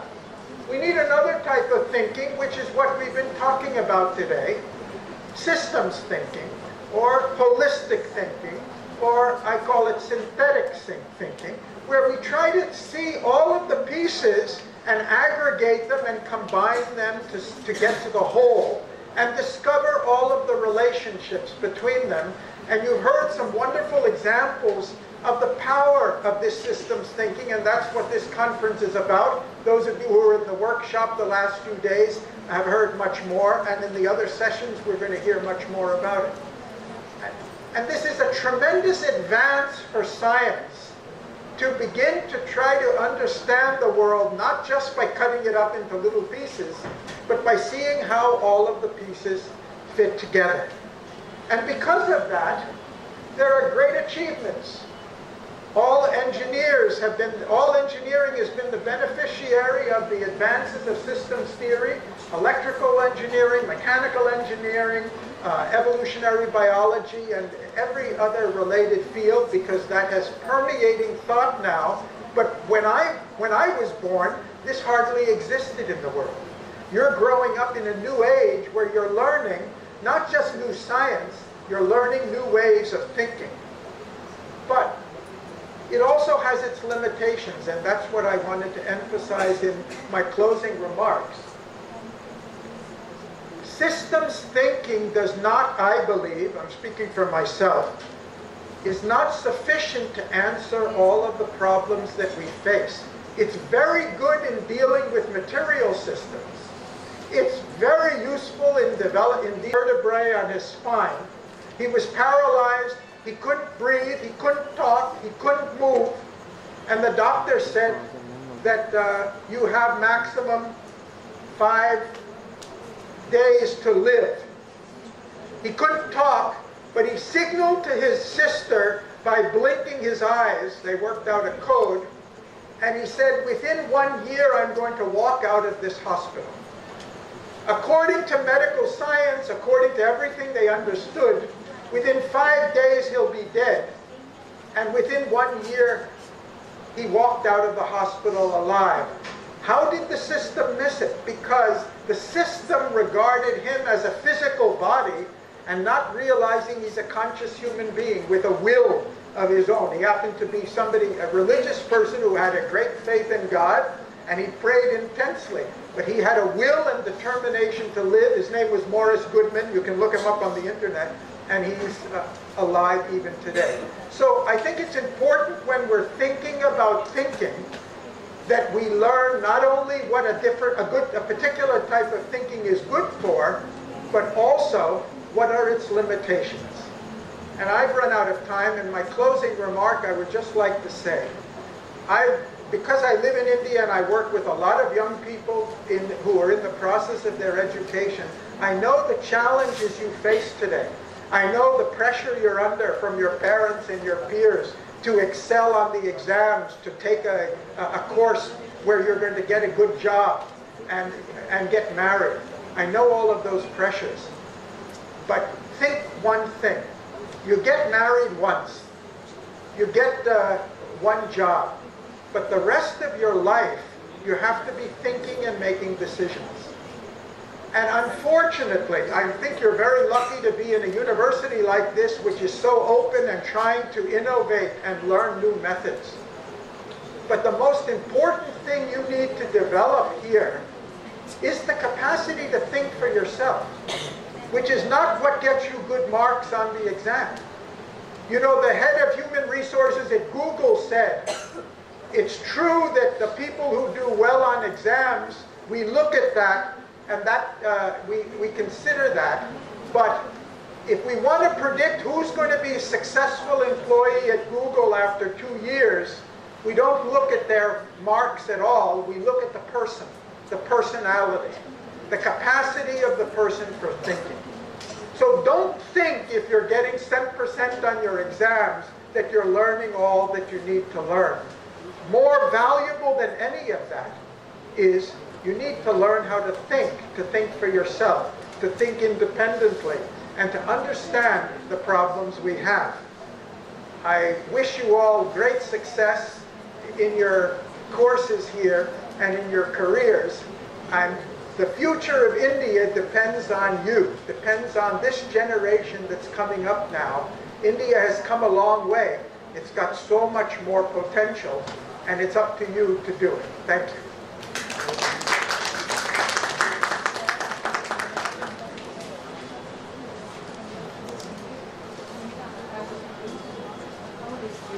Boris, come along. Right. He's feeling a little shy. But look, these are 3 youngsters, and I've chosen to work with young people in my company, and they really have done an incredible job back in Sri Lanka. I don't always compliment them, but today I will, because not only do they look beautiful, but they've done some amazing work to do optical character recognition in Sri Lanka. It's kind of a world first, I think, in what we've done, especially because now we think we've figured out how to do it. So they're going to talk about minor languages. Just a little introduction. All these fellows have gone to university or going through university, and Boris comes from the east coast of Sri Lanka on the north. He lives in what is considered to be one of the world's best harbours in Trincomalee. And he likes to play tennis, and he says now he doesn't get a chance. He had a fabulous job, and he left it to come back to us, so we're very honoured. Himayar actually studied French at university, so that's very unusual in Sri Lanka. And Azim is our favourite guy because he gets to do all the really tough work, which sometimes is boring. And he has done something very important, which is to reduce his beard. And that is because we were a little bit scared when we came across that, we might get a tough time because, as you know, the Muslims are facing a bit of a tough time, or giving the society a bit of a tough time, and therefore innocent Muslims also get a bit of a tough time. So with that, let me not introduce them, I've already done that. Let me hand over to these three and say that Himayar is from the west coast and Azim is from the southeast coast, if anybody is interested in their geography. Why don't you take the floor and go for it? Thank you. To all of you. So the three of us planned to come on stage and do it together, but then again the boys are shy and they say ladies first, so I'm here. First of all, we three are vouching in front of all of you. You stay awake today and we will accept all your friend requests on Facebook once we get to the guest house, okay? So yeah, we are talking about the sustainability of minor languages. We three are working for Dr. Solomon's in Sri Lanka, and our office is named as Language Matters. As you all can realize, we are working with the problems regarding the language. But then again, there is an importance also because we individually believe that language does matter in its importance meaning. So today we will be covering a problem in a systems framework, and we will be talking about the sustainability of the culture through the languages. We will be considering the three languages used in Sri Lanka: Sinhala, Tamil and English. We will be also discussing the obstacles that we face in using these minor languages, and we will conclude by suggesting some some solutions to manage the risk of these languages failing.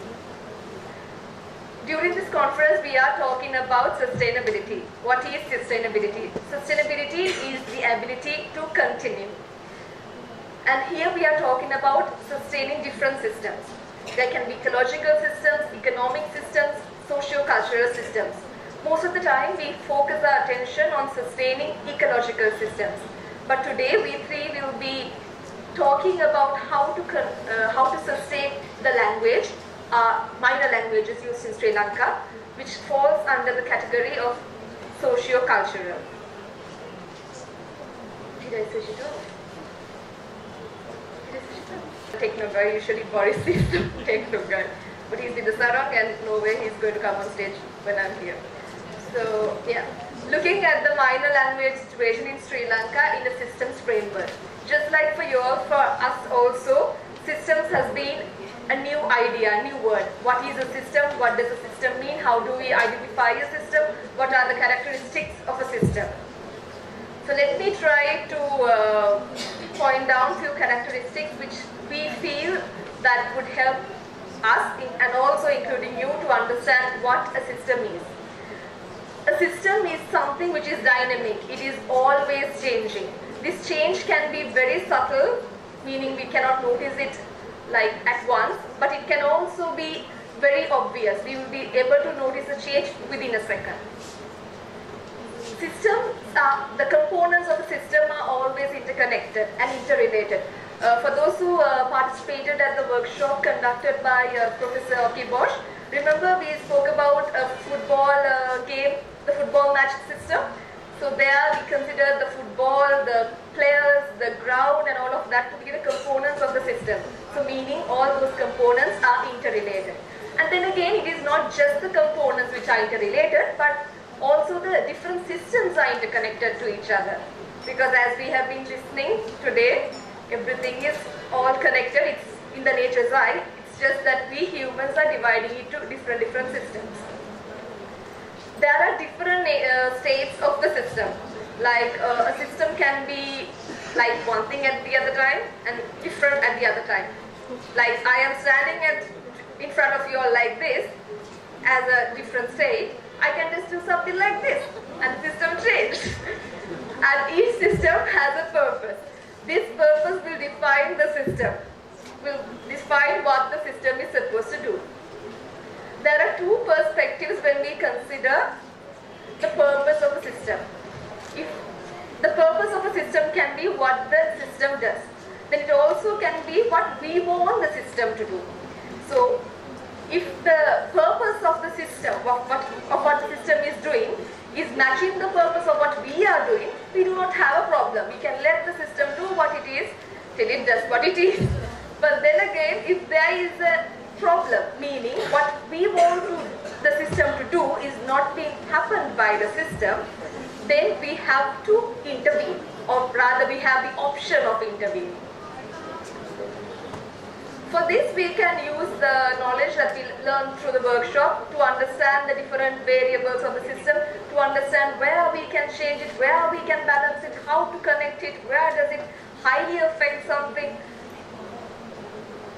And then again, we are going to talk about today, I will just go back to what I was saying, that we will be talking about the language as a system today. So, Azim, Bank.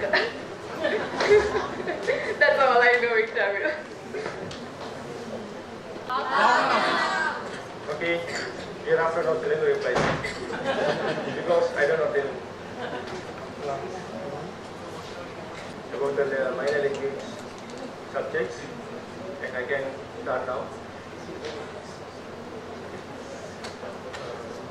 We use a language to communicate with others, to share our ideas, suggestions, and opinions, as well as to build a good relationship with one another. Language is a characteristic of the identity of a community. Let me also point out that language is more than Telugu, English, and French. It's beyond that, and it includes maths, physics, and geometry. In this context, the characters give and convey a special meaning of our message. Example, number one, the character conveys its meaning. In Tamil we say undu, in Sinhala we say eka, in English it's one. Languages can be characterized by the names of users, sophisticated structures, addition of new words, complicated grammatical manners, distinctive of the scripts, and influences of the languages. Here we consider Sinhala and Tamil to be minor languages, considering the frequency of usage. Now we can see the language context of Sri Lanka. We have three languages in Sri Lanka with its own scripts, such as Sinhala, Tamil, and English. And also, Creole Portuguese is spoken by a small number of people mixed with Tamil and Sinhala. Now we can move to the utilization of the language in Sri Lanka. At home, people use their mother tongue either in Sinhala or Tamil. Yet, the society considers the English speakers to be a higher standard. At school, we study in Tamil or Sinhala because we have facilities in some schools. Also, we select our vernacular or our area languages to study our courses. When we move to the higher studies such as degrees, professional courses, and diplomas, as an instructing language, we select English because most of the courses are available in English. And the subject related to linguistic, culture, and religion are instructed by the optional languages of Tamil or Sinhala. We can see in government sectors, they do services in Tamil or Sinhala because it's serving a community who has studied in Tamil or Sinhala. On the other hand, the private sectors do their services, mostly in English, as many of them influenced by the international business markets. As well, they use English as the communicative language.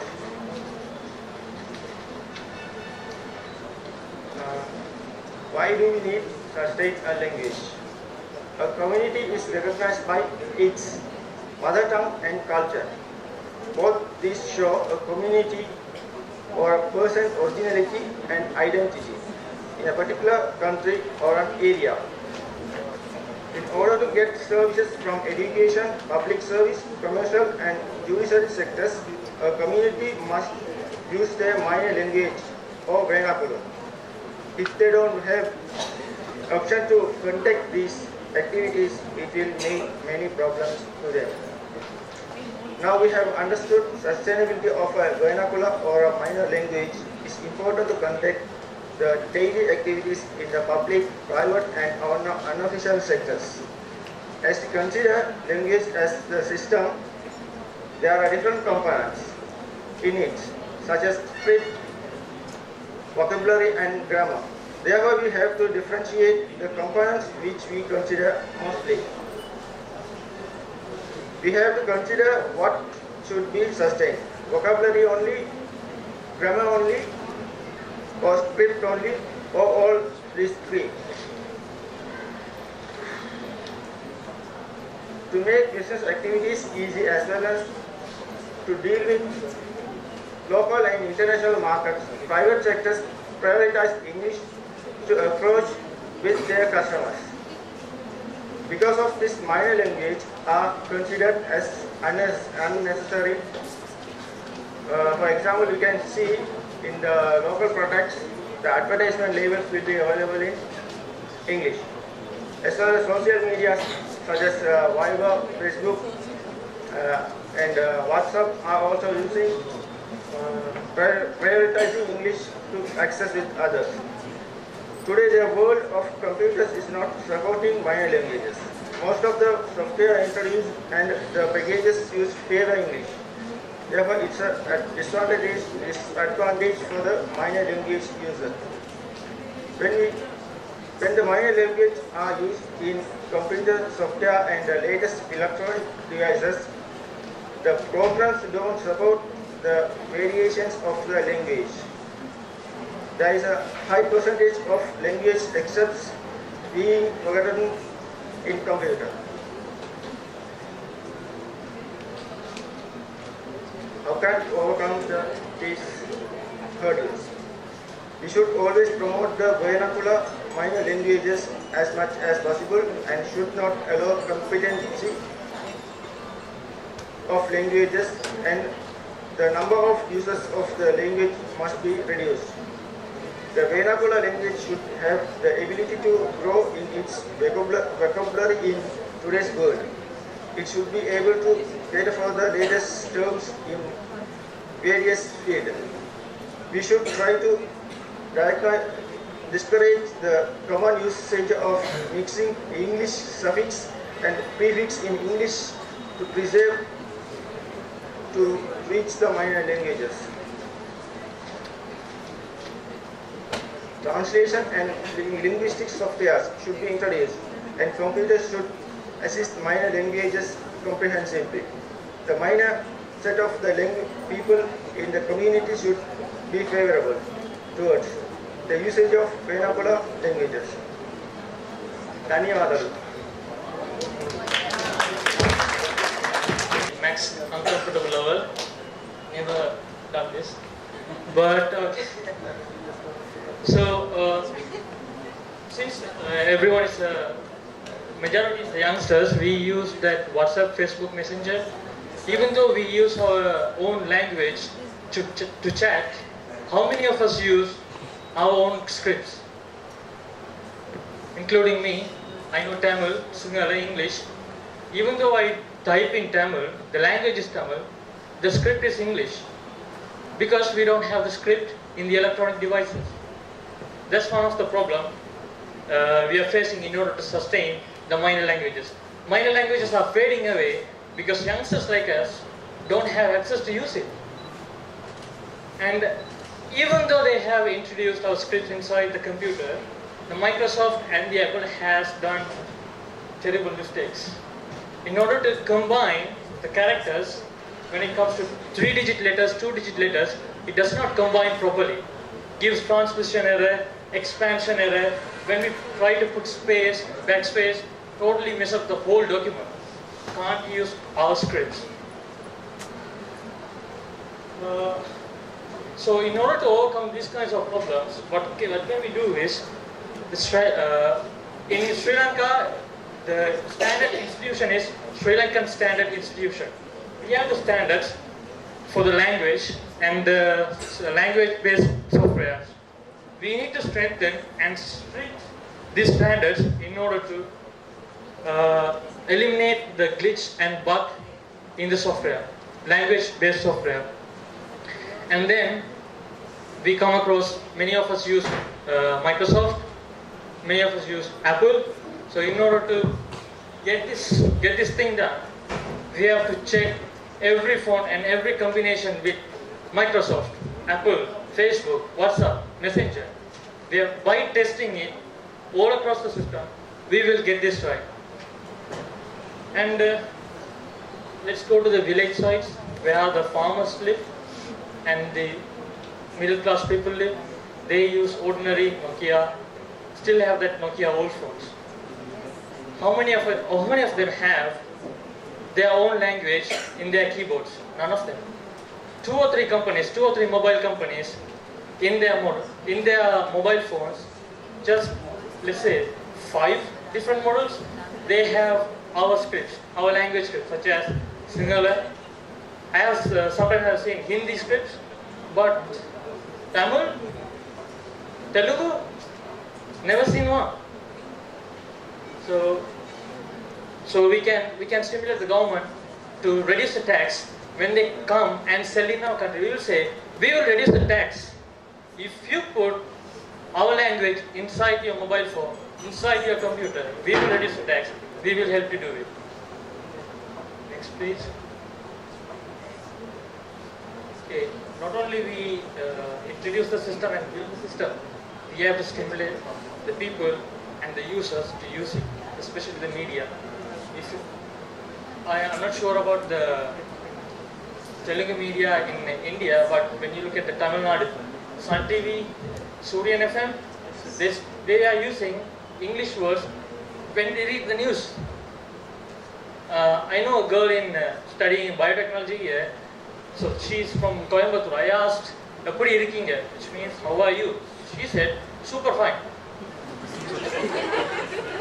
So there you can see, we are not using our language. This is the reason our language and scripts are becoming museum pieces. And now our organization, with the help of Dr. Solomon, we have done a project for police force, which is telephone-based interpretation services for free. We didn't expect anything. And because when it comes to most sensitive issues, abuse and many other crimes, Tamil people don't normally go and complain them, because they are suffering from their problem, and you have to explain to single officers, how are you going to do that? Can't do. So even though we have single officers and Tamil officers across the area, across the country, they have decentralized everyone. So what we have done is, we have gathered trilingual officers, police headquarters. We have given them telephone-based operation center. In such cases, we have sensitive issues.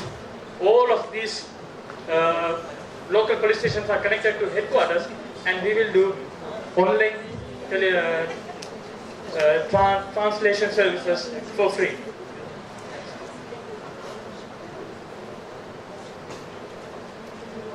So this is where I said about we have to do the proper test across the platforms of the software and the computer system, so that we can ensure the ICT accept our scripts. Right. Sometimes we have faced a lot of obstacles introducing our script into computer system. So like Malaysia has done, we can just in order to sustain, we can just sacrifice some and we can implement English scripts as well script, like Malaysia has come. So this little picture I have put here, danger keep out. They are using English script to write their language. If we can't introduce the letters inside our system, so we have to change the purpose. Introducing our script.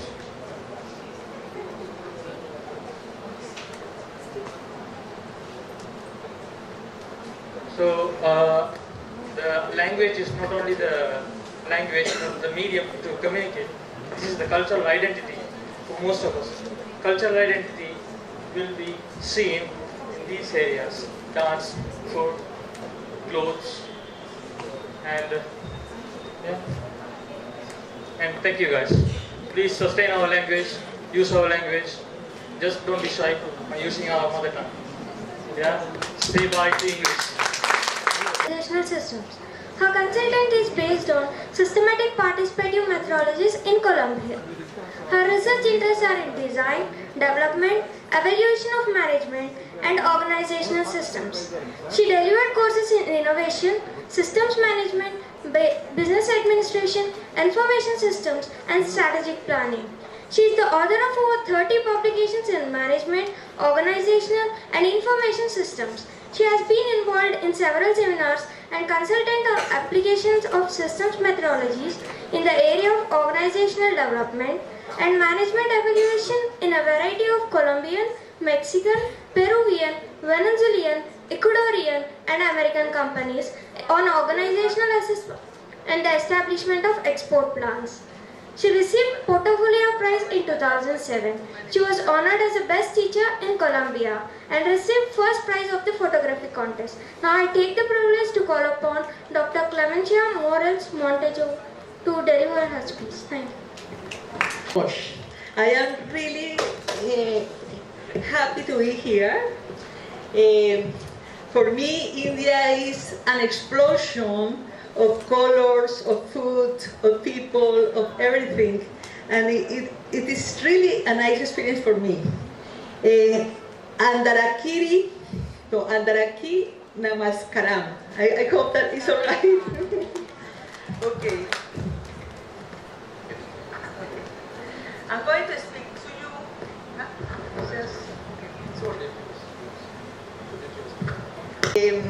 I'm going to speak about the entrepreneur of innovative organizations in Colombia.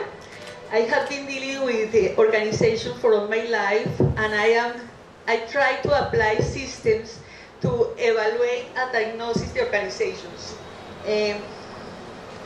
My talk, I am going to talk about the observatory that I am doing, dealing with all the process of enrichment. This observatory with Action Research. I don't know if you are familiar with Action Research, but Action Research helped me to do a critical analysis of the intervention between the observatory, the entrepreneurs, the organization, and the methodologies. The observation of the organization, is very important because as soon as I can diagnose the organization, I can manage better organizations.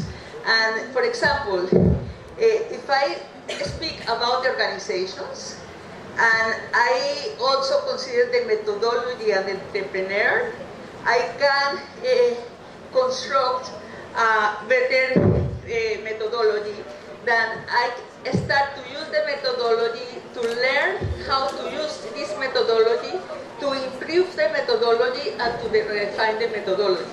And it's going to do the same with the organizations, how to improve the organizations, how to learn about the organization, how to redefine the organizations. And at the same time, I use the observatory for the entrepreneur. The entrepreneur is going to be inside and outside of this learning system, and it can help to improve all the interconnection between the methodology, the organizations and the observatory.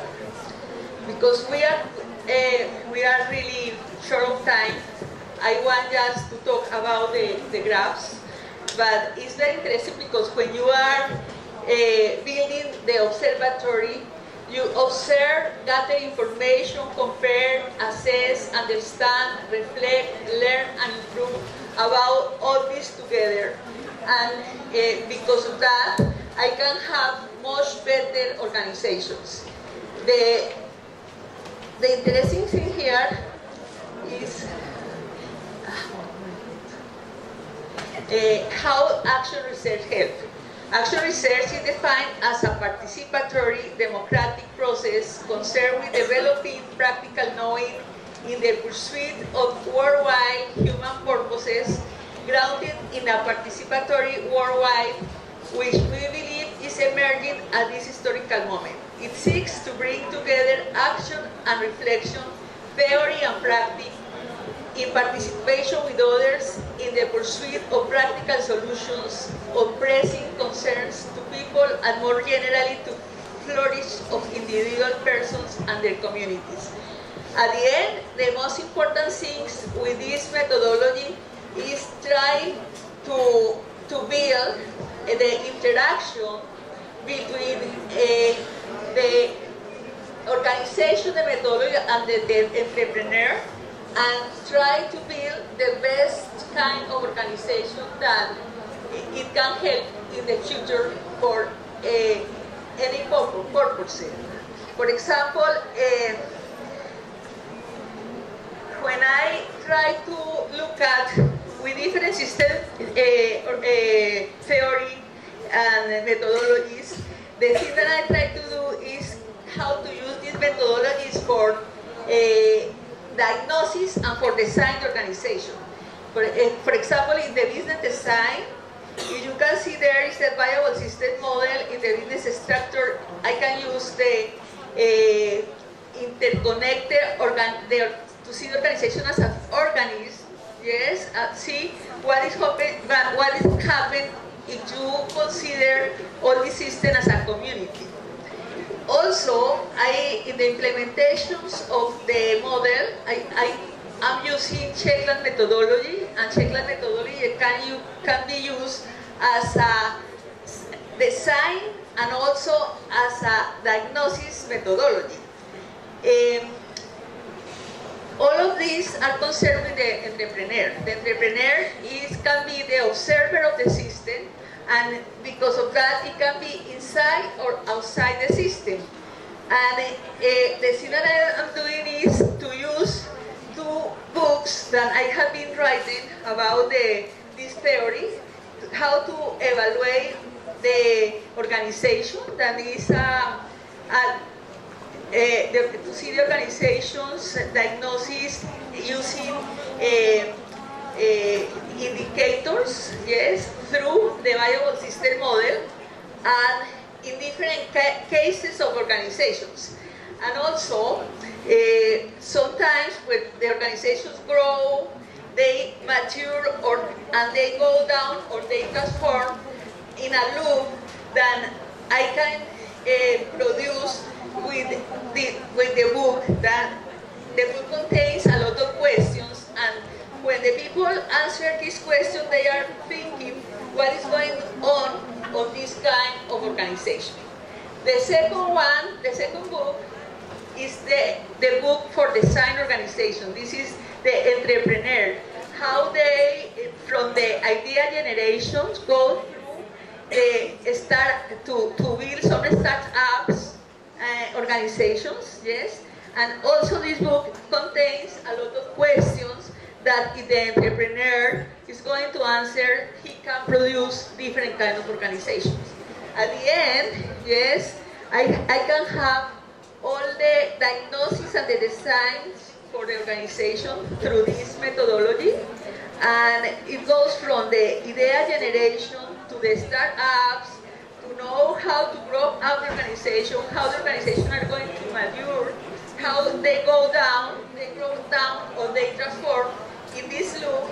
And it's very interesting because I have been using this as an entrepreneur communities. Yes, I start to work in different kind of organizations like international private entrepreneurships, like intra-entrepreneurships organizations, like a beer company that is called Bavaria, and also doing some consultants in different kind of manufacturers and factories organizations for the governmental and public and social system entrepreneurships, like Health Minister. We did the Health Minister as a system, yes.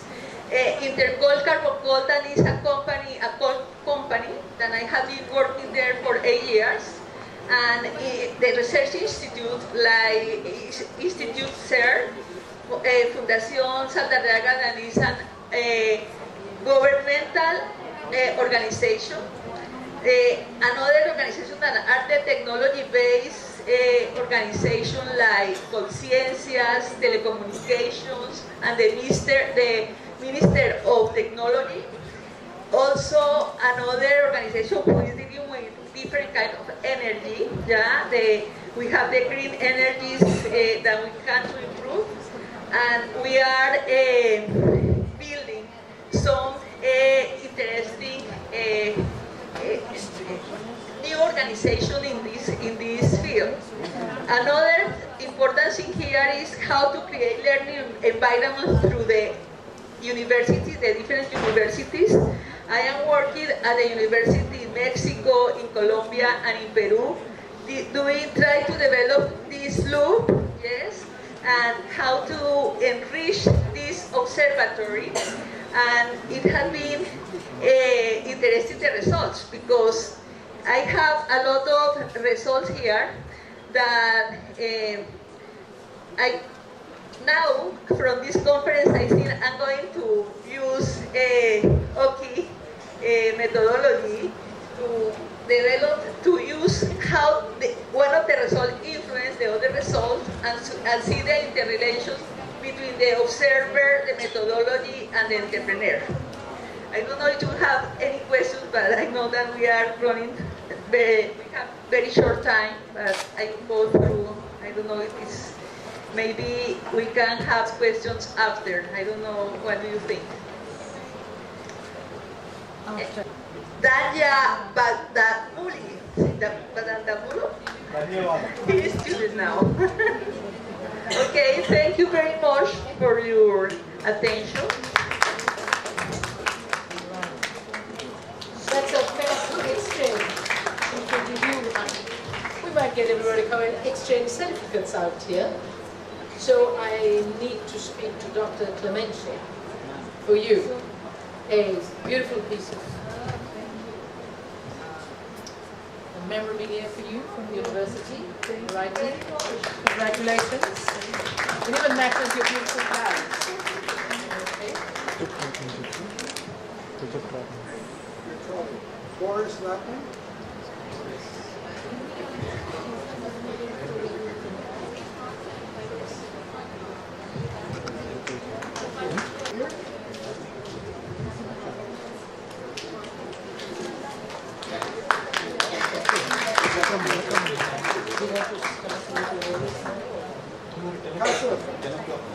Sorry, he's not here.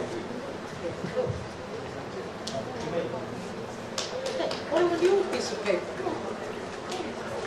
Oh well, Himaya, I'm going to call you up and give you one. Himaya, you did a good job. And Dr. Gary Jacob for successfully conducting all the 4 scheduled presentations.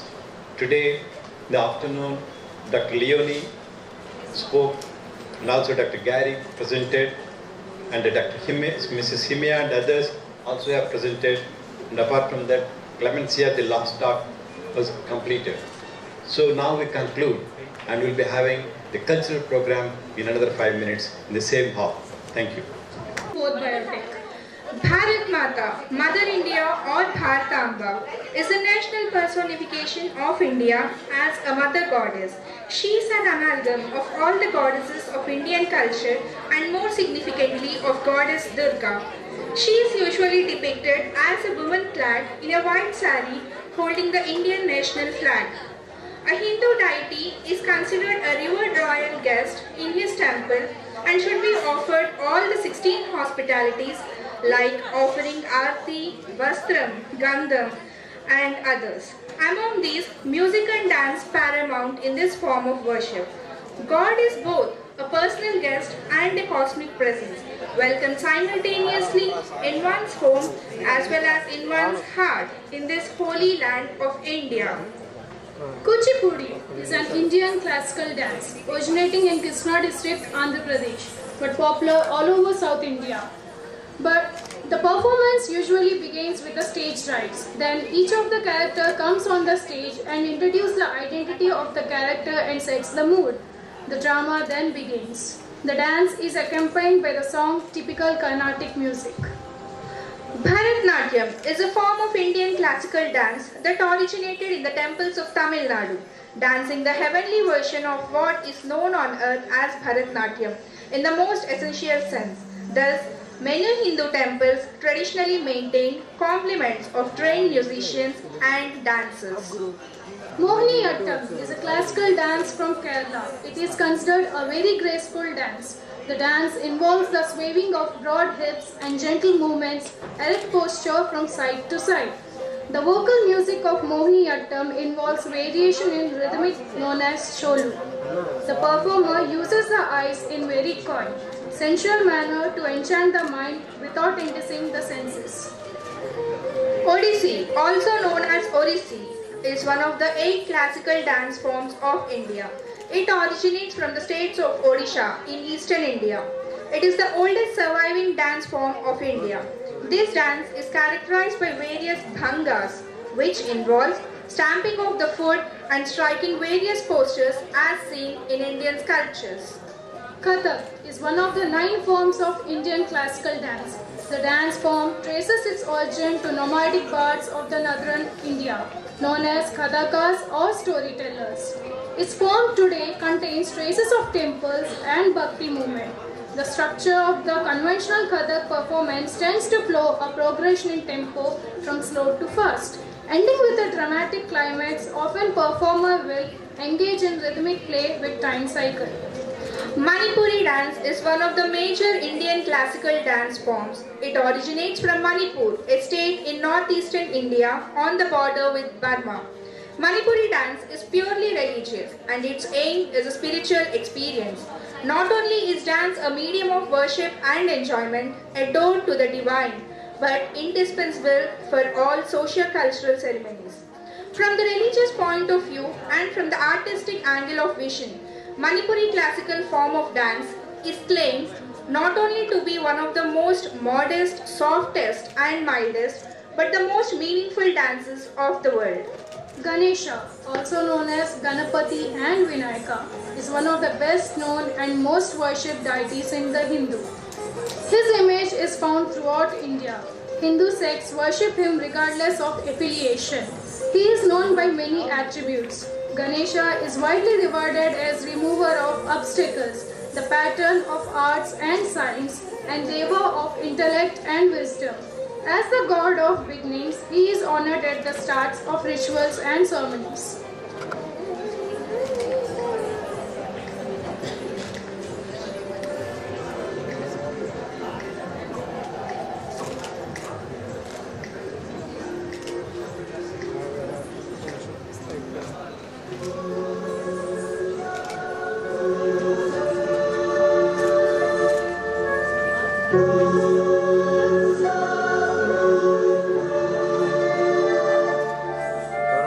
ఎవరన్నారు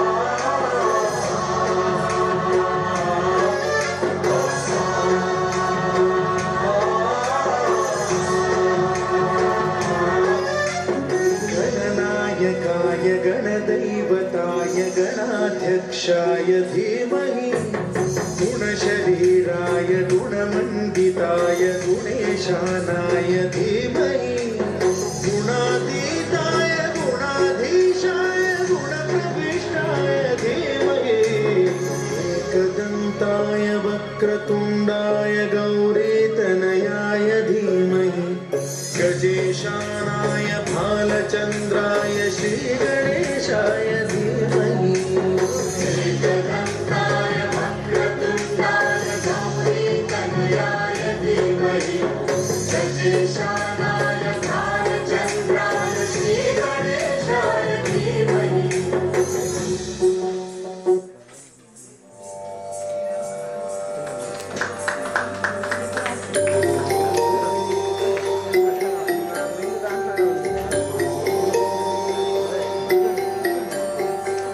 భవ్యమైన ఆత్మభావం రమ్యమైన జీవరాగం నవ్యమైన నిత్యతాళం నిఖిల జగతి మూలం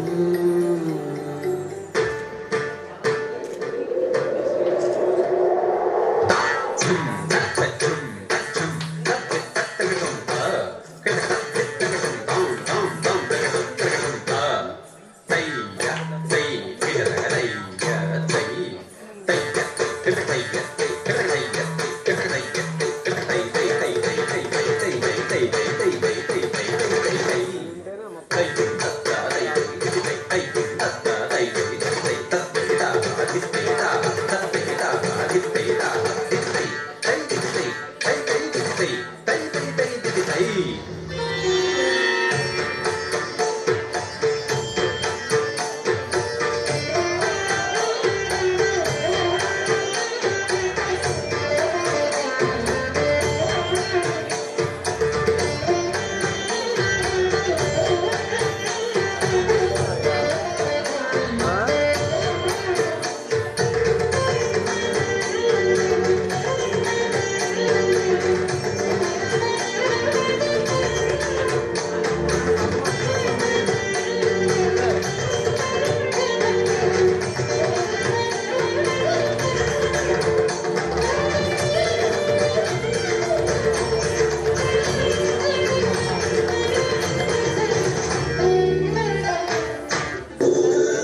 students of biotechnology, BTech Biotechnology.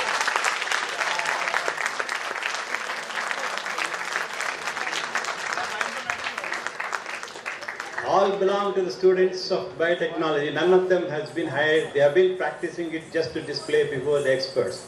So now I request our chief guest to appreciate these small girls.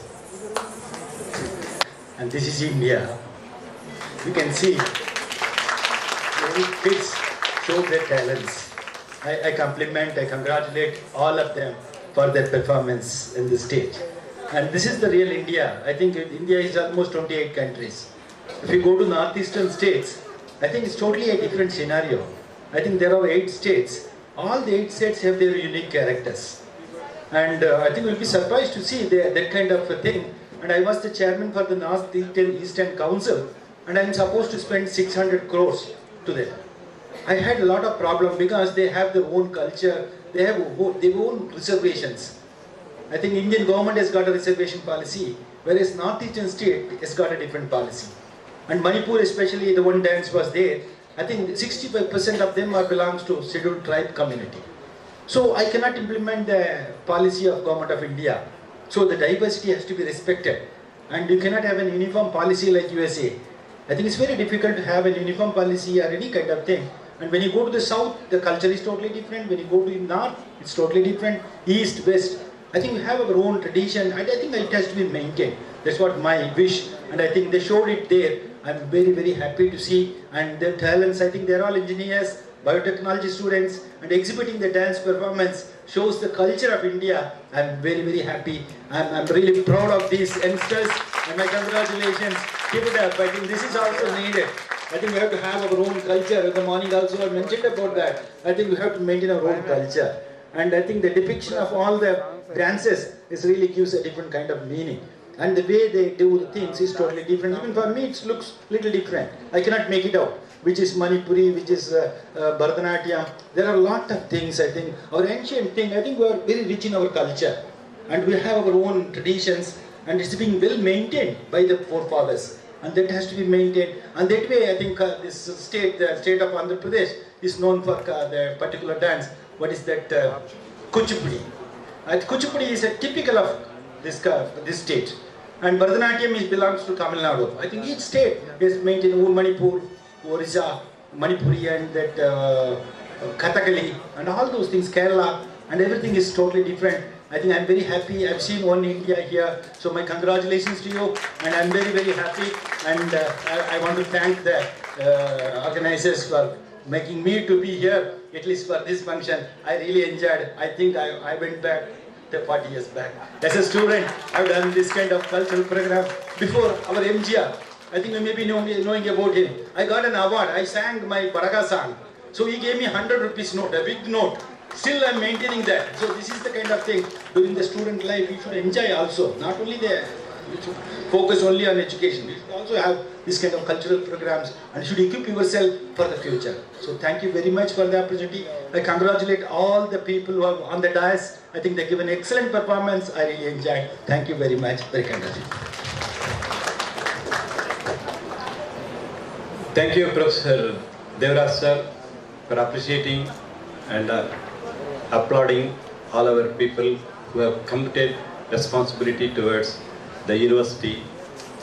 Okay, now in this moment, I wish to bring to the kind notice of you all that the girl standing at the extreme, my left side, she has done the total choreography. She is Vasundhara.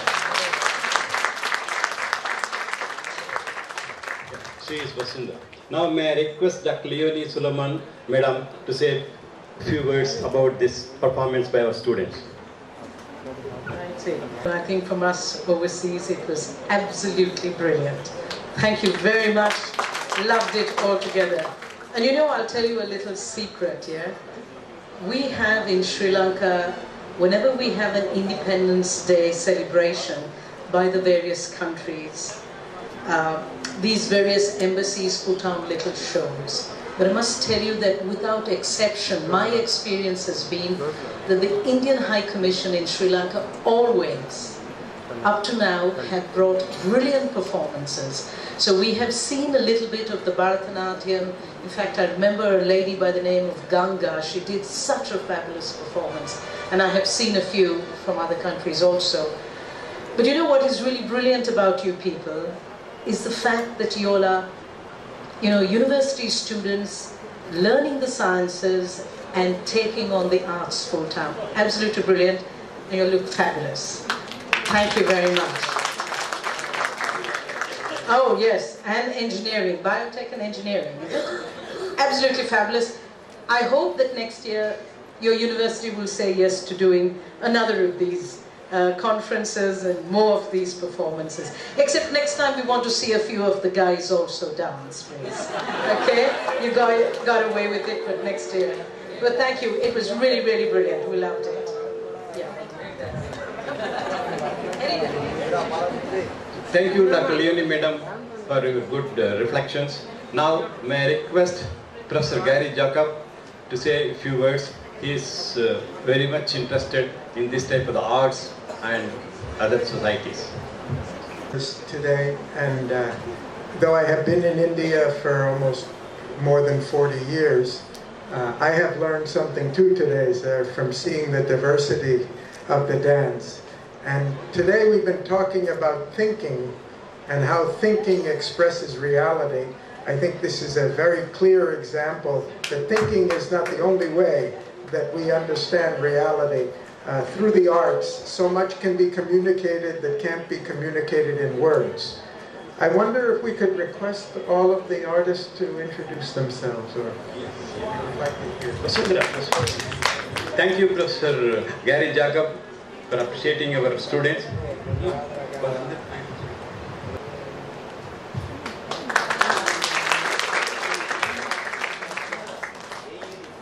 The third year biotechnology. She have done Manipuri dance. And Gayatri, second year biotech, Odissi dance. Kavya Sri, fourth year biotech, prayer dance. Ramya Sri, fourth year biotech, as Bharat Mata. Chandralekha, third biotech, as Bharatanatyam. Kirti, third biotech, Kathak dance. Shravya, third biotech, Mohani Atam. Lavanya, second bioinformatics, Kuchipudi. And Sunita Maitri and Sindhusha, fourth biotech, has helped us to explain about our cultures.